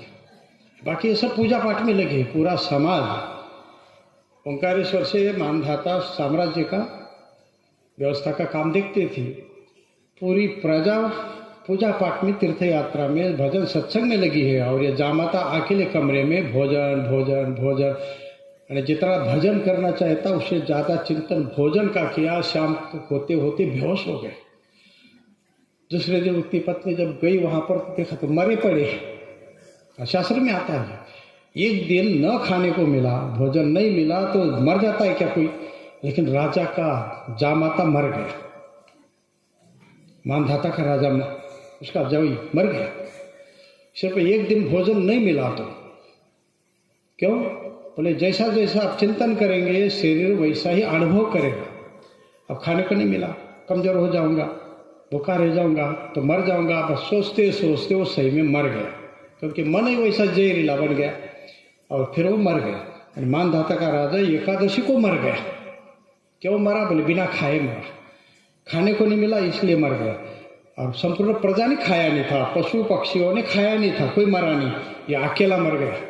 जबकि हट्टा कट्टा था, राजकुमार था एक साम्राज्य का, ससुराल आ गया, एकादशी आ गई, खाने को नहीं मिला तो एकादशी का चिंतन करना छोड़ दिया, सिर्फ भोजन का चिंतन किया तो मर गए। वैसे आप लोग 10 दिन नहीं भी खाएंगे ना तो चल जाएगा, लेकिन कल मन को थोड़ा दूसरी तरफ लगा दो। जैसा छोटा बालक होता है ना, उसका मन को यदि दूसरी तरफ लगाना हो तो हम खिलौना दे देंगे दूसरा उसको, तो आप अपने काम में लग जाओ फिर, क्योंकि वो खेलने लग गया, उसका मन दूसरी तरफ लग गया।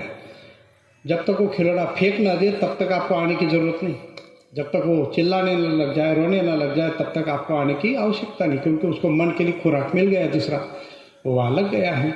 वैसे आपका मन यदि अध्यात्म में लग गया, आप उपासना में लग गया, तो आप भोजन को भूल जाएंगे, आवश्यकता नहीं पड़ेगी कि साबुदाना लाऊं खाओ।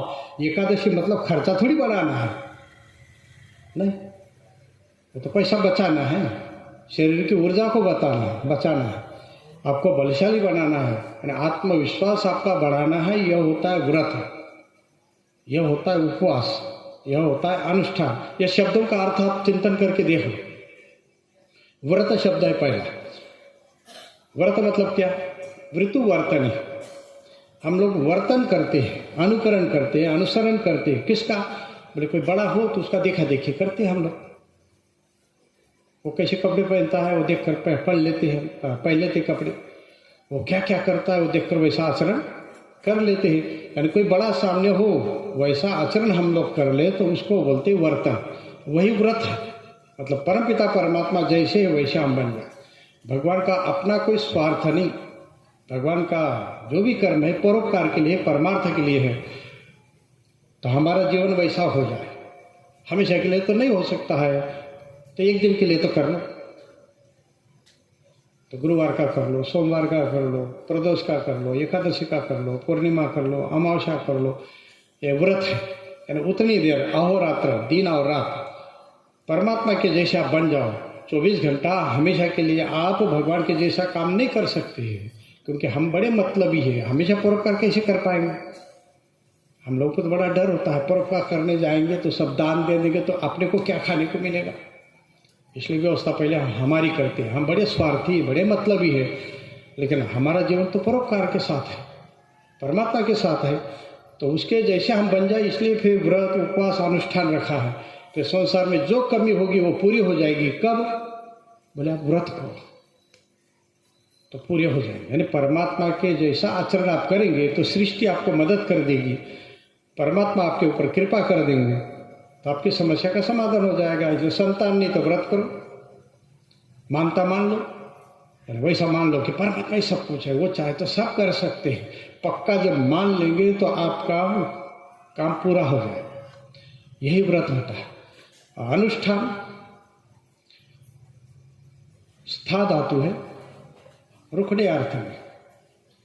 स्थाने ऋषिकेश तव प्रकृत्या जगत परिष्यत्यनुरज्यते च। भगवान गीता में कहते हैं कि संसार के अधिष्ठान एक ही है, वही से संसार की उत्पत्ति होती है, वही संसार का पालन करते हैं और अंत में संसार का उपसंहार भी उसी में हो जाता है। ऐसे जो परमात्मा है उन्हीं के जैसा कर्म आपको करना है, वैसी सत्ता को आपको मान लेना है कि जो कुछ ऐसा परमात्मा का है वो बड़े हैं, आप उनसे छोटे हैं, इसलिए आप क्या है, अनुज है। अनुज का आचरण जो करता है उसी को बोलते हैं अनुष्ठान। अनुज मतलब छोटा भाई बोलते हैं ना, बड़े भाई का छोटा भाई को अनुज बोलते हैं, मतलब वो छोटा है। परमात्मा ने ये जो अनुष्ठान बताया है धर्म कर्म के, ये सब अपने जैसे बनने के लिए बना दिए। अब दूसरा एक शब्द है उपवास। उपसमीपे योवास जीवात्मा परमात्मना।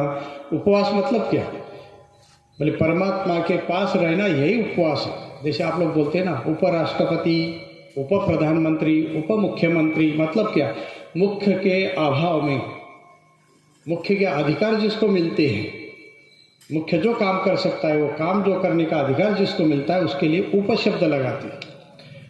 मुख्यमंत्री कहीं चले गए हो बाहर या बीमार हो, काम नहीं देख पा रहे, तो उस समय जो काम न रुके इसलिए एक व्यवस्था बनाई जाती है, वो अधिकार जिसको मिलता है उसके लिए उप शब्द का प्रयोग होता है, उप मुख्यमंत्री। तो वैसे परमात्मा सब जगह है, सबका वो काम करते हैं। तो आप ऐसा करो ना, हमेशा तो सबका काम कर नहीं सकते, तो 24 घंटा दूसरों का काम करते रहो, परमात्मा के साथ जुड़े रहो। यही क्या है, उपवास है। देवर्षि नारद जी कहते हैं न तो काय से शोषणम, उपवास मतलब शरीर को सुखाना नहीं है। आप लोग एकादशी को दाल रोटी खा लेंगे तो नरक में चले जाएंगे क्या? लेकिन आप लोगों ने मान लिया ना। फिर तुकाराम महाराज हो गए महाराष्ट्र में, वो कहते एकादशी दीनी खाए लो जो अन्न होइल तो स्वान पुढच्या जन्मी। कहते कि अगले जन्म में वो कुत्ता बनेगा। कौन? एकादशी के दिन जो अन्न खाएगा। अब यहाँ पर अन्न मतलब क्या, दाल रोटी सब्जी चावल थोड़ी है। संत इतने नीचे की बात नहीं बोलेंगे। संसार का ही जो उपभोग करता रहता है, ये सब इंद्रियों के द्वारा जो जो विषय आप ग्रहण करते हैं ना, अद्यति आद्यति ते अन्न है। कानों का अन्न क्या है, शब्द सुनना। नासिका का अन्न है गंध सुगंध लेना। सभी इंद्रियां अपने अपने विषयों को ग्रहण करती है, उनका उनका अन्न है। ये जो दाल रोटी सब्जी चावल है तो शरीर का अन्न है। तो एकादशी के दिन सुनेंगे तो भगवान की कथा सुनेंगे, बोलेंगे तो भगवत नाम भगवत कीर्तन करेंगे, चलेंगे तो भगवान के मंदिर की तरफ चलेंगे, हाथों से काम करेंगे तो भगवान की पूजा अर्चना का काम करेंगे। ये इनका अन्न है।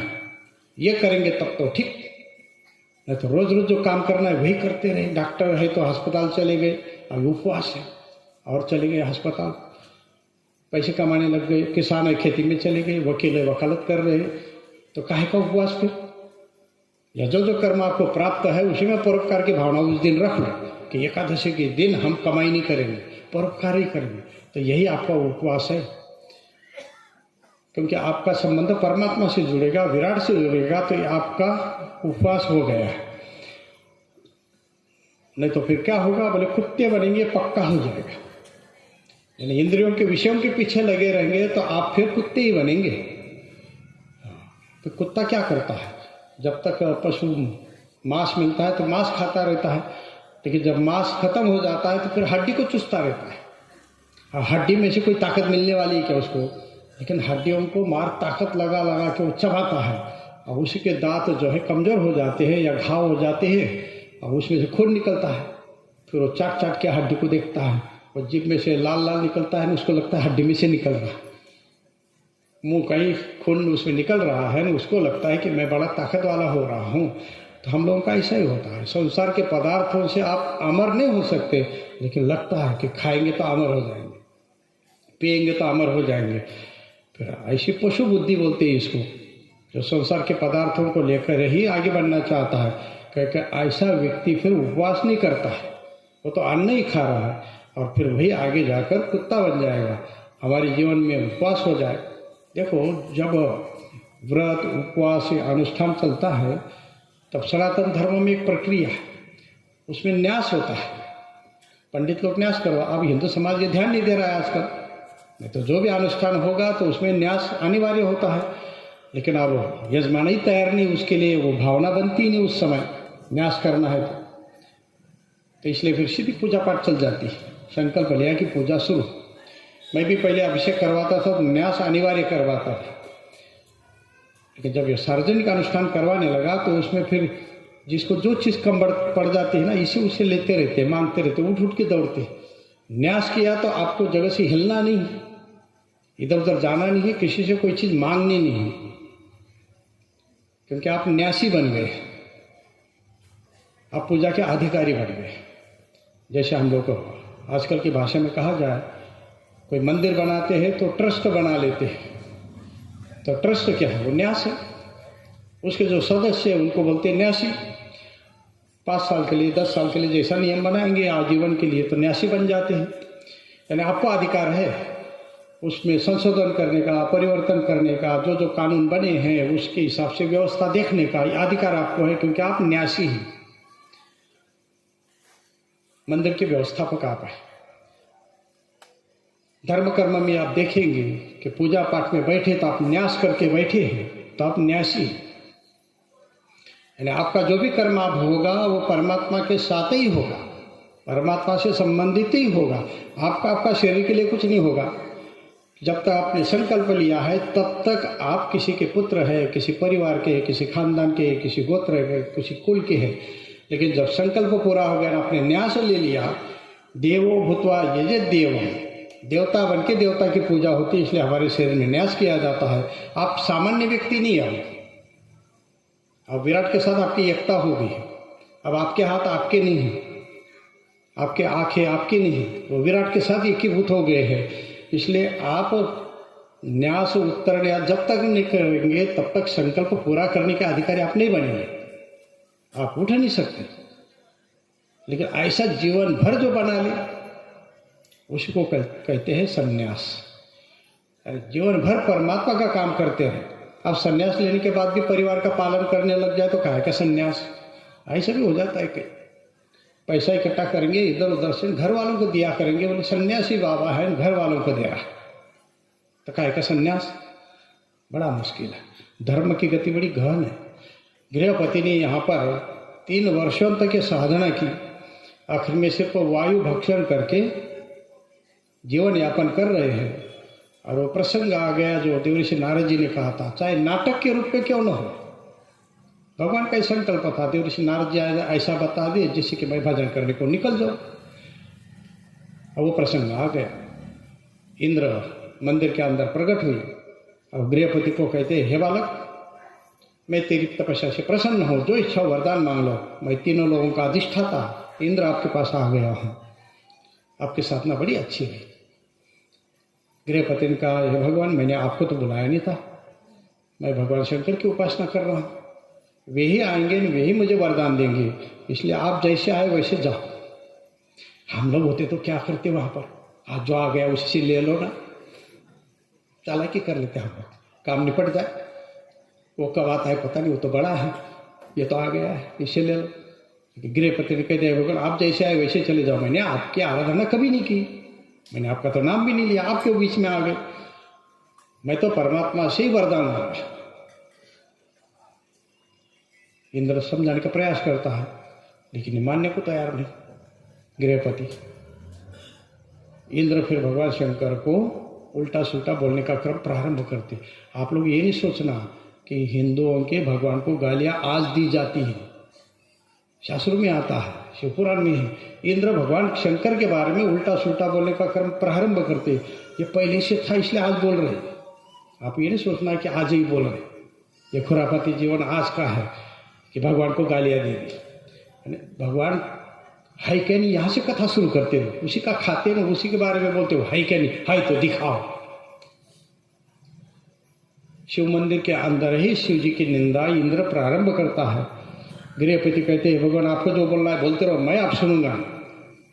इंद्र ने कहा क्यों नहीं सुनेगा, भाई सत्य है वही बोल रहा हूं, ये उपासना के योग्य नहीं है। बालक भयभीत हो गया, इतने समय से मैं जिसकी आराधना कर रहा हूं उसी के मंदिर के अंदर मुझे उनके बारे में अपशब्द सुनने का अवसर प्राप्त हुआ, मेरा कौन सा पाप है ऐसा।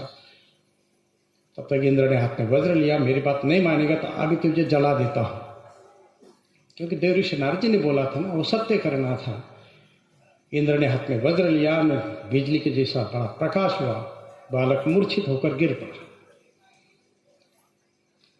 लेकिन इंद्र के शरण में नहीं गए। वो इंद्र कौन थे? सूत जी महाराज कहते हैं शौनक जी, परमपिता परमात्मा ही बालक की परीक्षा लेने के लिए इंद्र के रूप में आ गए थे। भगवान ने देखा कि इसकी श्रद्धा भक्ति अनन्य है, भगवान तुरंत अपने मूल स्वरूप में आए, बालक को स्पर्श किया। गृहपति सावधान हुए, देखा कि परमात्मा ही आ गए, प्रणाम किया। भगवान ने कहा कि मैं ही तेरी परीक्षा लेने के लिए आया था। अब देखो यहाँ पर कौन किसकी परीक्षा ले रहा है। वही परमात्मा पुत्र के रूप से आए थे, गृहपति बने थे, अब वही स्वयं की उपासना कर रहे थे। अब वही यहाँ इंद्र बन के आ गए, वही वज्र का आघात कर रहे हैं, अब वही फिर दर्शन दे रहे हैं, अब वही फिर वरदान भी मांग रहे हैं। वरदान देने वाले लेने वाले वो एक ही है, लेकिन संसार है ना, यहाँ नाटक करना पड़ता है। ये नाटक कंपनी रंगभूमि है, उसमें सबको अपना अपना काम करना है। तो भगवान भी आए तो उनको भी नाटक पूरा करना पड़ा। भगवान शंकर ने कहा ये बालक आपकी जैसी इच्छा हो वैसे वरदान मांगो। हे भगवान मैं आपसे क्या वरदान मांगू, मैं आपकी उपासना करनी थी इसीलिए ये सब नाटक किया था, देवऋषि नारद जी को स्मरण किया था, आपकी प्रेरणा से देवऋषि नारद जी आ गए, अब उन्होंने आपकी उपासना का मार्गदर्शन कर दिया। यदि मरने का प्रसंग न होता वहाँ पर तो ये घर वाले भेजते ही नहीं मुझे। कोई किसी को बाबा ऐसी बालक दान कर देता है क्या? कोई कोई होता है लाखों में 1000 के बालक को दान कर दे। बाकी तो जीवात्मा को स्वयं निर्णय लेना पड़ता है कि हमें किस रास्ते से आगे बढ़ना है। गृहपति ने कोई वरदान नहीं मांगा, क्योंकि शास्त्र सब पढ़ा लिखा था, सारा उसके क्या है वो जानते थे। इसलिए गृहपति ने कहा भगवान आपका आशीर्वाद मेरे ऊपर बना रहे, यही मेरी इच्छा है। भगवान शंकर ने एक के बाद एक कई वरदान देने का क्रम प्रारंभ किया। कौन किसको दे रहा है, कौन किससे ले रहा है, लेकिन संसार की व्यवस्था है। भगवान शंकर कहते हैं ये गृहपति आपका जैसा नाम है वैसा ही आपका कार्य है। आप घर घर के पति बनेंगे, गृहपति बनेंगे, यानी घर के अधिष्ठाता तो आप ही होंगे। आपको साक्षी मानकर ही गृहस्थ आश्रम में जीवात्मा प्रवेश करेंगे और घर के अंदर भी अग्नि के रूप से आप ही पाक क्रिया का संपादन करेंगे, भोजन आप ही पकाएंगे। भोजन को पकाने के बाद जब ये ग्रहण करेगा तो जठर अग्नि में बैठकर आप ही भोजन को रस के रूप में परिणत करेंगे। इसलिए आपका नाम वैश्वानर होगा। संपूर्ण जीवात्माओं के शरीर में रहने का सामर्थ्य भगवान शंकर ने गृहपति को प्रदान कर दिया। जितने जीवात्मा थे सबके शरीर के अंदर विश्वानर बनकर गृहपति प्रतिष्ठित हो गए। अग्नि को उनके अधिष्ठाता बना दिया, अग्नि देवता के रूप में गृहपति को स्थापित किया। गृहपति के माता पिता को विश्वानर और सुशीष्मति को भगवान ने स्मरण किया, उनको भी मंदिर में बुलाया गया। उनके सामने ही गृहपति को अग्निपथ पर प्रतिष्ठापित किया। सबके देखते देखते ही गृहपति वैश्वानर के रूप से संसार में प्रतिष्ठित हो गए। और जहाँ जहाँ अग्नि है वो कौन है? गृहपति है, वही वैश्वानर है। इसलिए भोजन जब करते हैं तो गीता का एक श्लोक गाते हैं, 15वां अध्याय का 14 नंबर का श्लोक, अहम वैश्वानरो भूत्वा प्राणिनां देहमाश्रितः प्राणापान समायुक्तं पचाम्यन्नं चतुर्विधं भगवान कहते हैं कि मैं ही वैश्वानर बन के सबके जठराग्नि के रूप में प्रतिष्ठित हूँ। आप लोग जो जो खाते हैं वो सबका पाक मैं ही करता हूँ, मैं ही उसको पचाता हूँ। आप लोग भोजन भले कर लो कुछ भी, लेकिन ये निर्णय आप लोग नहीं कर सकते कि इतने भोजन का इतना खून हम बनाएंगे, इतनी मज्जा बनाएंगे, इतना मांस बनाएंगे। ये निर्णय आप लोग नहीं कर सकते। आप भोजन का स्वाद ले सकते हैं, लेकिन गले के नीचे भोजन जाने के बाद उसका रस कौन बनाता है? रस से रक्त कौन बनाता है? रक्त से मांस कौन बनाता है? भगवान कहते हैं कि मैं वैश्वानर हूँ। ये विश्वानर के पुत्र गृहपति यही वैश्वानर बन के आपके अंदर विद्यमान है, जो आपको बल प्रदान करते हैं, शक्ति प्रदान करते हैं और अपना जीवन यापन होता है। परमपिता परमात्मा ने गृहपति को अजर अमरता का वरदान दिया। देने की आवश्यकता थी क्या? वो अमर तो थी, लेकिन व्यावहारिक सत्ता थी, तो वहां पर वरदान दे दिया। विश्वानर बड़े प्रसन्न हो गए कि हमारे पुत्र अजर अमर हो गए, अग्निलोक के अधिष्ठाता हो गए और पूरे संसार में ऊर्जा के लिए जो सामर्थ्य है वो गृहपति में ही अप्रतिष्ठित है। तो उस समय से गृहपति को वैश्वानर के रूप से प्रसिद्धि प्राप्त हुई और पूरे संसार में वे विचरण करने लगे। यदि आपको वैश्वानर की प्राप्ति करवानी है, अग्नि के द्वारा कोई कार्य संपादित करना हो, तो अग्नि देवता को प्रसन्न करो। विश्वानर के पुत्र गृहपति अग्नि देवता है। काशी में कभी आप जाएंगे तो बड़ा शिव मंदिर है वैश्वानर के नाम से या गृहपतिश्वर के नाम से। विश्वनाथ मंदिर से ज़्यादा दूर नहीं, तो कभी जाकर उसका भी दर्शन कर लो, जहाँ गृहपति ने तपस्या की थी और भगवान शंकर ने गृहपति को वरदान दिया था। हम लोग क्या सुन रहे हैं यहाँ पर? शतरुद्री संहिता श्रवण कर रहे हैं शिव पुराण की, जिसमें भगवान के अलग अलग अवतारों का प्रसंग है। तो भगवान ने गृहपति अवतार कैसा लिया, क्यों आवश्यकता हुई, उसके द्वारा कौन सा कार्य संपादित किया, वो प्रसंग सूत जी महाराज ने सौनकादि ऋषियों को यहाँ पर सुनाया। 100 अवतारों का प्रसंग शतरुद्री संहिता में सूत जी महाराज ने सौनकादि ऋषियों को सुनाया है। यज्ञ के अधिष्ठाता भी यज्ञेश्वर भगवान ही हैं। वे ही यज्ञ के रूप में संसार का पालन करते हैं। एकादश रुद्र है, हनुमान जी का अवतार भगवान शंकर ही है। उनका भी चरित्र यहाँ पर सूत जी महाराज सौनकादियों को सुनाते हैं। संसार में जब जैसी आवश्यकता है, भगवान ने वैसा स्वरूप धारण कर लिया और संसार का कार्य सिद्ध किया। भगवान किस रूप में कहाँ कैसे आ जाएंगे कह नहीं सकते। वही वराह के रूप में आ गए, कच्छप के रूप में आ गए हैं, नरसिंह के रूप में आ गए हैं, वे ही नंदी के रूप में भी आ गए और वे ही स्वयं नंदी बन के शिव जी का स्वयं वहन करते रहते हैं। स्वयं के ऊपर स्वयं भगवान बैठ गए। नंदी वाहन है भगवान शंकर का। नंदी कौन है? भाई भगवान ने ही अवतार धारण किया। नंदी के रूप में भगवान ही बन गए नंदी, और फिर उसी पर आरूढ़ होकर संसार का कार्य सिद्ध करने के लिए तीर्थ यात्रा में निकल पड़ते हैं। तो नंदी भी भगवान शंकर के अवतार है। उसके बाद भगवान शंकर ने एक द्विजेश्वर के रूप में भी अवतार धारण किया, जिससे कि संसार में धर्म की रक्षा हो सके। कई बार ऐसा प्रसंग आता है कि आपको भी परीक्षा से गुजरना पड़ता है। सामने वाला ऐसा व्यक्ति होता है कि आपको ऐसे ऐसे प्रश्न कर देगा या ऐसा प्रसंग उपस्थित करेगा जो आपके सामर्थ्य में नहीं है, लेकिन उसी समय आप परमात्मा को स्मरण कर लेते हैं और परमात्मा फिर रास्ता उसमें से कुछ निकाल देते हैं और कार्य की सिद्धि हो जाती है। जो आपको नहीं आता है वो भी कार्य वहाँ पर बन जाता है। फिर हम लोग कहते हैं कि भगवान ने चमत्कार कर दिया। बस ये भगवत चमत्कार है। जैसे पहले दिन जब यहाँ तैयारी चल रही थी, आंधी तूफान आया, तो मेरे पास आए कई लोग।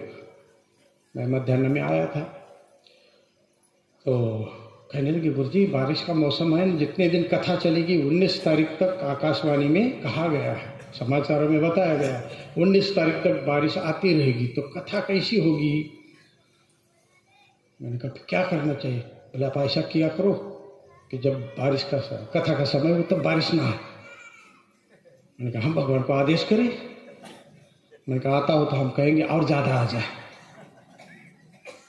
उसके काम में मदद करनी चाहिए ना। अब उसकी इच्छा है कि बारिश हो जाए तो मान लो कि उसके काम में हमें मदद करनी, तो क्या करना पड़ेगा? तो बुलाना पड़ेगा उसको, और ज़्यादा अब नहीं आ रहा है तो अच्छा है, नहीं आ रहा तो ना आए। तो उनकी इच्छा है ना, उसकी इच्छा में आपकी इच्छा करो, तब तो फिर आप सही भगवान के भगत हैं। हम लोग ये बनते नहीं, माँ बाप को शिक्षा देने लग जाते हैं, ऐसा करो वैसा करो, वो कहते वैसा मानती ही नहीं, उनसे ज़्यादा ज्ञानी हो गए। और वो बुढ़े लोग हैं, उनके पास तो अनुभव है, ताकत भले ना हो, वो अनुभव से वो बात कहेंगे। अब ये इसका काम है कि अनुभव और ताकत दोनों यदि एक साथ आ गई तो संसार का बड़ा विकास होता है, बड़ी उन्नति होती है। लेकिन ये ताकत से काम लेना चाहता है, अनुभव को साथ में रखना नहीं चाहता है, फिर कई जगह धोखा खाता रहता है, कई जगह गाड़ी पटरी से उतर जाती है। आवश्यकता है कि अनुभव और ताकत दोनों साथ में आ जाए तो काम बन सकता है। इसलिए आज तक जब जब कथा का समय आया तब तब बारिश रुकी जाती है। अब कल तो आप लोगों को भोजन करना है, भंडारा है, तो खाना तो आप लोगों को है। अब भगवान के काम में मदद करनी है कि अपना ही काम निकालना है, योजना आप लोग बना लो, तो भगवान वैसे ही करेंगे फिर। लेकिन जो विरोध होता है वहाँ ज़्यादा असर के काम होता है, तो चलते में चला दो ना, तो सरलता से हो जाता है। रुकावट करेंगे तो ज़्यादा बलवान होता है, फिर वो ज़्यादा ताकत से होता है। कहा परमपिता परमात्मा ने ऐसा ये कार्य संपादित करने का मन में संकल्प लिया कि कुछ करके दिखाया जाए। उपमन्यु नाम के एक बालक थे, उन्होंने मामा के घर गए थे तो वहाँ गाय का दूध पिया, तो दूध बड़ा स्वादिष्ट लगा। देसी गाय जंगल में जाती है, घूमती है, तो जड़ी बूटी वनस्पतियाँ खाती है। कहते हैं कि गाय जितनी वनस्पतियाँ खाती है उसमें से 2-4 वनस्पति छोड़ के अब बाकी वनस्पति सब खा लो, मरेंगे नहीं, ताकत वाले होंगे, बलवान होंगे, क्योंकि भगवान ने उनके पास एक यंत्र दे दिया है। उससे वो पता लगा लेती कि हमारे खाने योग्य कौन सा पदार्थ है और कौन सा पदार्थ खाने योग्य नहीं है, तो बराबर उसका त्याग कर लेगी और जो ग्रहण करना है उसको ग्रहण कर लेगी। हम लोगों के अंदर वो मशीन नहीं है। बाजार में जाओ, लौकी बड़ी बड़ी मिलती है, एक मक्खी उस पर नहीं बैठती। हमारे एक कथाकार कथा सुना रहे थे महात्मा कि बाजार जाओ तो सब्जी लेना, तो कौन सी लेना? बोले जिसके ऊपर मक्खियाँ भिन भिन करती होगी ना, बैठती होगी, खाती होगी, वो सब्जी ले लो। मक्खी नहीं मर रही, आप कहाँ से मर जाएंगे? अब इतनी बड़ी लौकी उस पर मक्खी नहीं बैठ रही, वो जानती इसमें जहर है, मक्खी नहीं बैठ रही, अब उसको आप खाओ नमक मिर्ची मसाला मिला मिला के, तो कहाँ से बचेंगे? तो शरीर के एक एक पुर्जे खराब होने जाते हैं। मक्खी की आयु तो बहुत कम होती है, हम लोगों की इतनी वो जीती नहीं है, लेकिन उसके अंदर भगवान ने ऐसा एक यंत्र रख दिया है कि जहाँ जहर होगा वहाँ वो बैठेगी। तो सब्जी मार्केट में सब्जी लेनी हो तो कौन सी लेना जिस पर मक्खियाँ बैठी, वो मर नहीं रही, तो आप कहाँ से मर जाएंगे? लेकिन हम लोग दिमाग लगाते, मक्खी बैठ रही है ना, हाँ, उसके पैर में कीटाणु होते हैं, मक्खी कहीं भी बैठ जाती है तो जंतु उसमें आ जाएंगे, वायरस आ जाएगा, और हम खाएंगे तो हम भी मर जाएंगे। अब मक्खी नहीं मर रही तो कहाँ से मर जाएगा? लेकिन जिस पर मक्खी भी नहीं बैठती है वो लौकी खा के तू कहाँ जी जाएगा? उपमन्यु के रूप में ही परमात्मा ही जन्म पाए। मामा के यहाँ गए, मामा के यहाँ देसी गाय थी, बड़ा स्वादिष्ट दूध, उसने ये कई बार जीवन में पहली बार पिया। बड़ा बालक प्रसन्न हो गया, चाहता था मामा के घर ही रह जाओ, लेकिन मामा के घर कितने दिन रहेंगे? जब तक मामा ना कहे रहो। तो उपमन्यु के माँ ने दूसरे दिन अपने घर की यात्रा की। घर पहुंचे उपमन्यु, गरीबी थी, जंगल में घास की कुटिया बनाकर उसकी माता जी रहती थी, वही उपमन्यु निवास करता था। सवेरे फिर बालक को दूध मांगने लगा माता जी से, तो घर में जो अनाज था उसी को कूट के भिगोकर उसी को कपड़े से निचोड़ के वो दूध दे दिया, कहा कि दूध है ले लो। जब उसने पिया तो देखा तो मामा के यहाँ जैसा दूध पिया था वैसा तो स्वाद इसका है नहीं, कहा कि ये तो नकली दूध है, मैं गाय का दूध पीना चाहता हूँ। माता जी ने कहा कि ये तो मेरे जीवन में मुश्किल है, गाय हम खरीद नहीं सकते, गाय हम पाल नहीं सकते, ऐसे में मैं गाय का दूध आपको नहीं दे सकती। आपके पास जो अनाज है वही हमें ग्रहण करना है, वही खाना है। मैं जीवित हूँ तो कहाँ मर जाएगा अनाज खाने से। लेकिन बालक बालहट होता है, बालक का मुझे तो गाय का ही दूध चाहिए, गाय का ही दूध चाहिए। माँ बार बार समझाती लेकिन बालक जिद पकड़ता है, मुझे तो गाय का ही दूध चाहिए। माता जी ने कहा कि देखो, आपको यदि गाय का दूध चाहिए तो ये परमपिता परमात्मा है, वही आपको आशीर्वाद देंगे तो गाय का दूध आपको मिल सकता है। मेरे में सामर्थ्य नहीं कि मैं आपको गाय का दूध पिला सकूं, हम गरीब हैं। बालक ने कहा कि भगवान दे सकते गाय का दूध, तो कहाँ मिलेंगे भगवान। अब आजकल की पढ़ी लिखी माँ हो, अंग्रेजी बहुत जानती हो, भजन कभी किया न हो तो क्या बताए। लेकिन उपमन्यु की माँ ने भगवत आराधना का पूरा प्रकरण उपमन्यु को सुना दिया और उपमन्यु जंगल में जाकर तपस्या में संलग्न हो गए।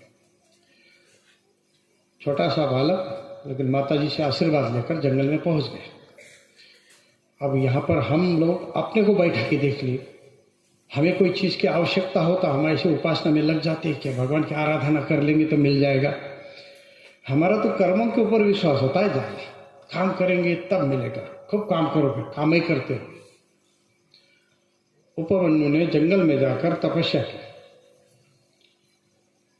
खाया क्या होगा, पिया क्या होगा, बार बार क्या कहे। हम लोगों को उपवास का प्रसंग आता है तो वही दिखता है, बटाटा, आलू।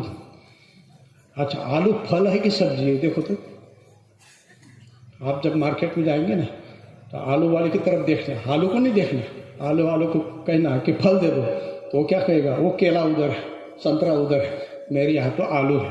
वो आलू बेचने वाला आलू को फल नहीं मान रहा है और आप लोग उसको फलाहार में चला रहे। कई लोग तो कहते हैं आलू भारत का नहीं है, परदेश से आया है। व्यापारी लोग लाए, बेचने के लिए लाए होंगे तो भारत में होने लगे, ऐसे ही बोलते हैं। लेकिन हम लोगों ने उसको फलाहार में चला दिया, मान लिया वो फल है। लेकिन फल बेचने वाला उसको फल मानता ही नहीं। तो क्या संतरा, मौसमी, नारंगी जो है वो अंगूर, वो फल है, ये तो आलू है। फिर सब्जी है क्या? कोई बीमार हो जाए ना, पेट का मरीज हो तो डॉक्टर के पास जाओ, डॉक्टर का हरी सब्जी खाओ, तो डॉक्टर को पूछो आलू चलेगा क्या?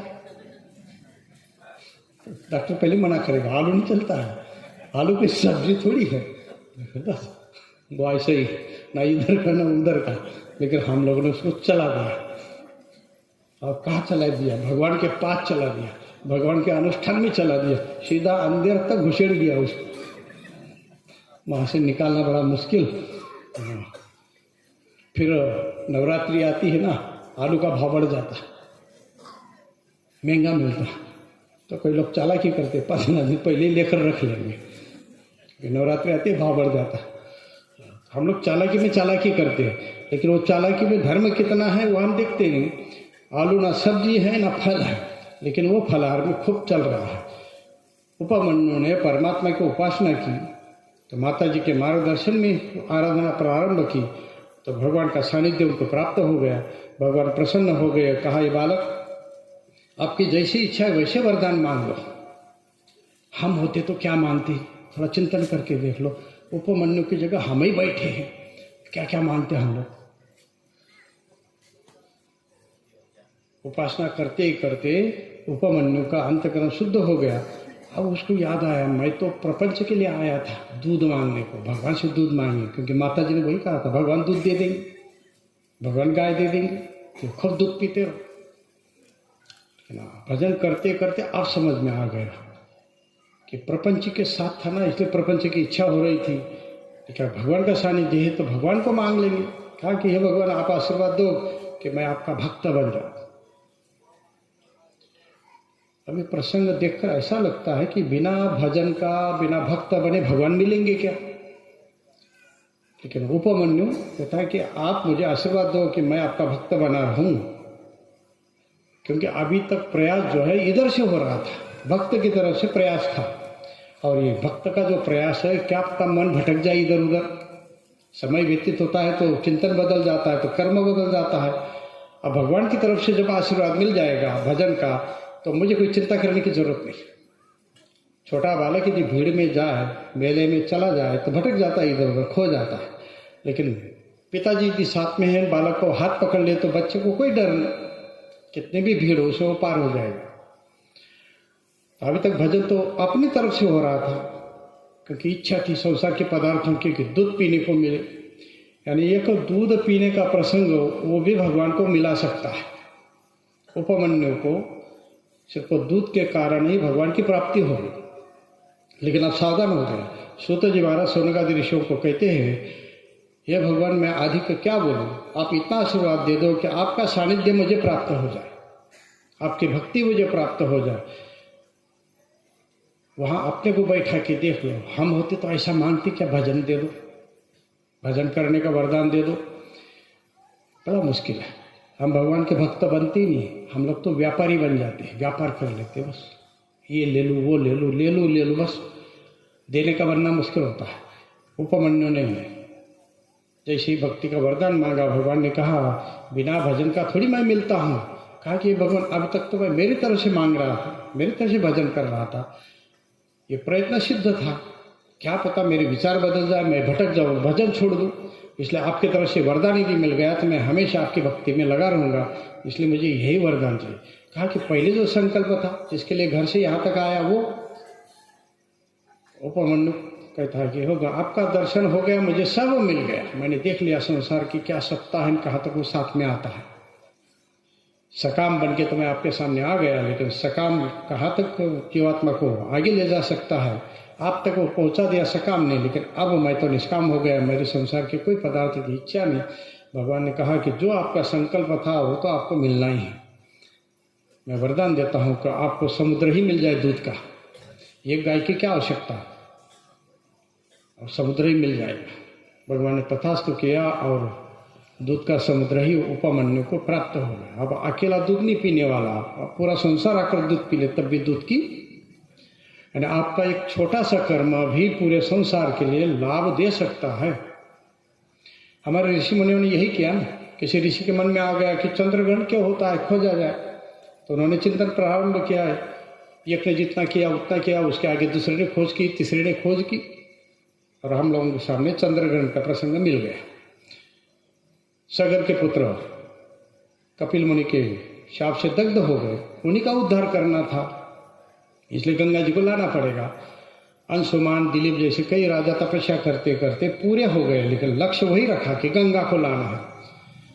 एक परिवार के लिए गंगा जी का आगमन होना था, लेकिन देखते ही देखते पूरे संसार के लिए गंगा का आगमन हो गया। यानी आपका छोटा सा कर्म भी विराट में आपको पहुंचा सकता है। ये शिक्षा, ये दीक्षा, ये ज्ञान आपको सनातन देता है कि आप वसुधैव कुटुंबकम, पूरे संसार को एक अपना परिवार मान सकते हैं। ये सामर्थ्य आपके अंदर है, सनातन के अंदर है। आप सही में सनातनी बने हो तो आप उन्नति के भागी होंगे। एक दिन संसार में सनातन ही शेष रहेगा, क्योंकि पहले सनातन था, सत्य इसका अधिष्ठान है, और सत्य आश्रित ही संसार चलता है। अंत में हमें सत्य को ही प्राप्त करना है। सत्य अपना स्वभाव है, और सत्य से ही संसार की सत्ता रुकी हुई है। इसलिए हम सत्य स्वरूप परमात्मा को प्राप्त करने के लिए सनातन का आचरण करें। इन्हीं शब्दों के साथ आज छठे दिन का यह प्रसंग यही पूर्ण करते हैं। कल 9 बजे से कथा का प्रसंग प्रारंभ होगा। सद्गुरुदेव भगवान की।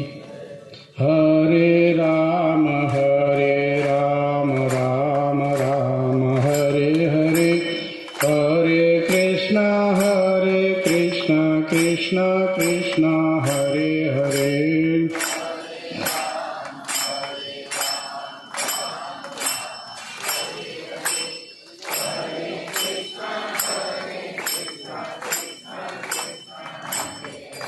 शंकर भगवान की।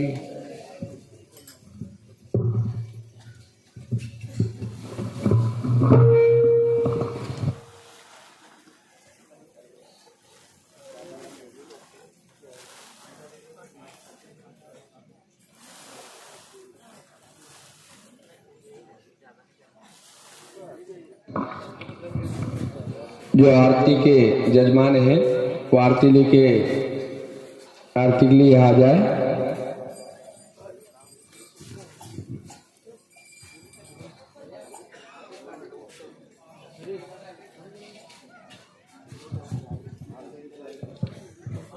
कल का कथा का लास्ट दिन।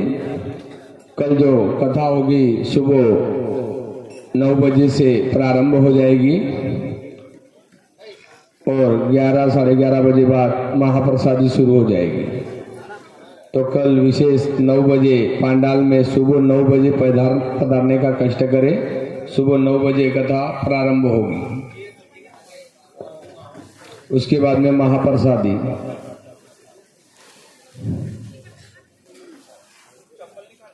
आज जो प्रसादी के पार्षद उनकी ओर से सीतूलाल जी अग्रवाल, इनकी ओर से आज आरती में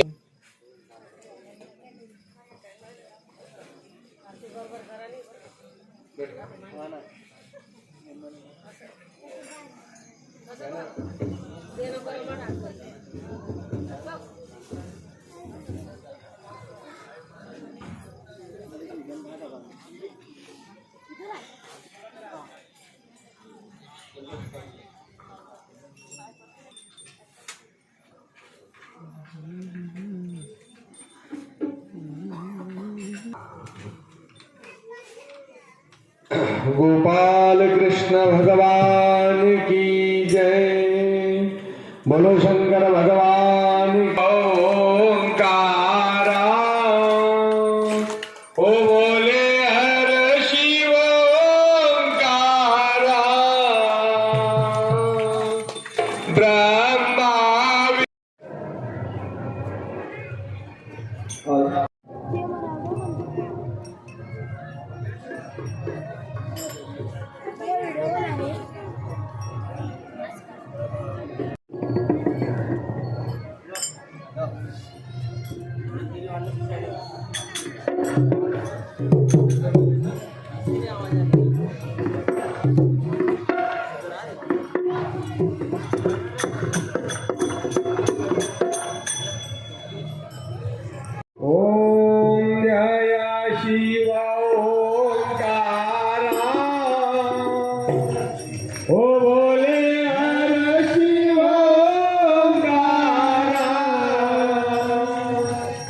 ब्रह्मा विष्णु सदा शिव भोले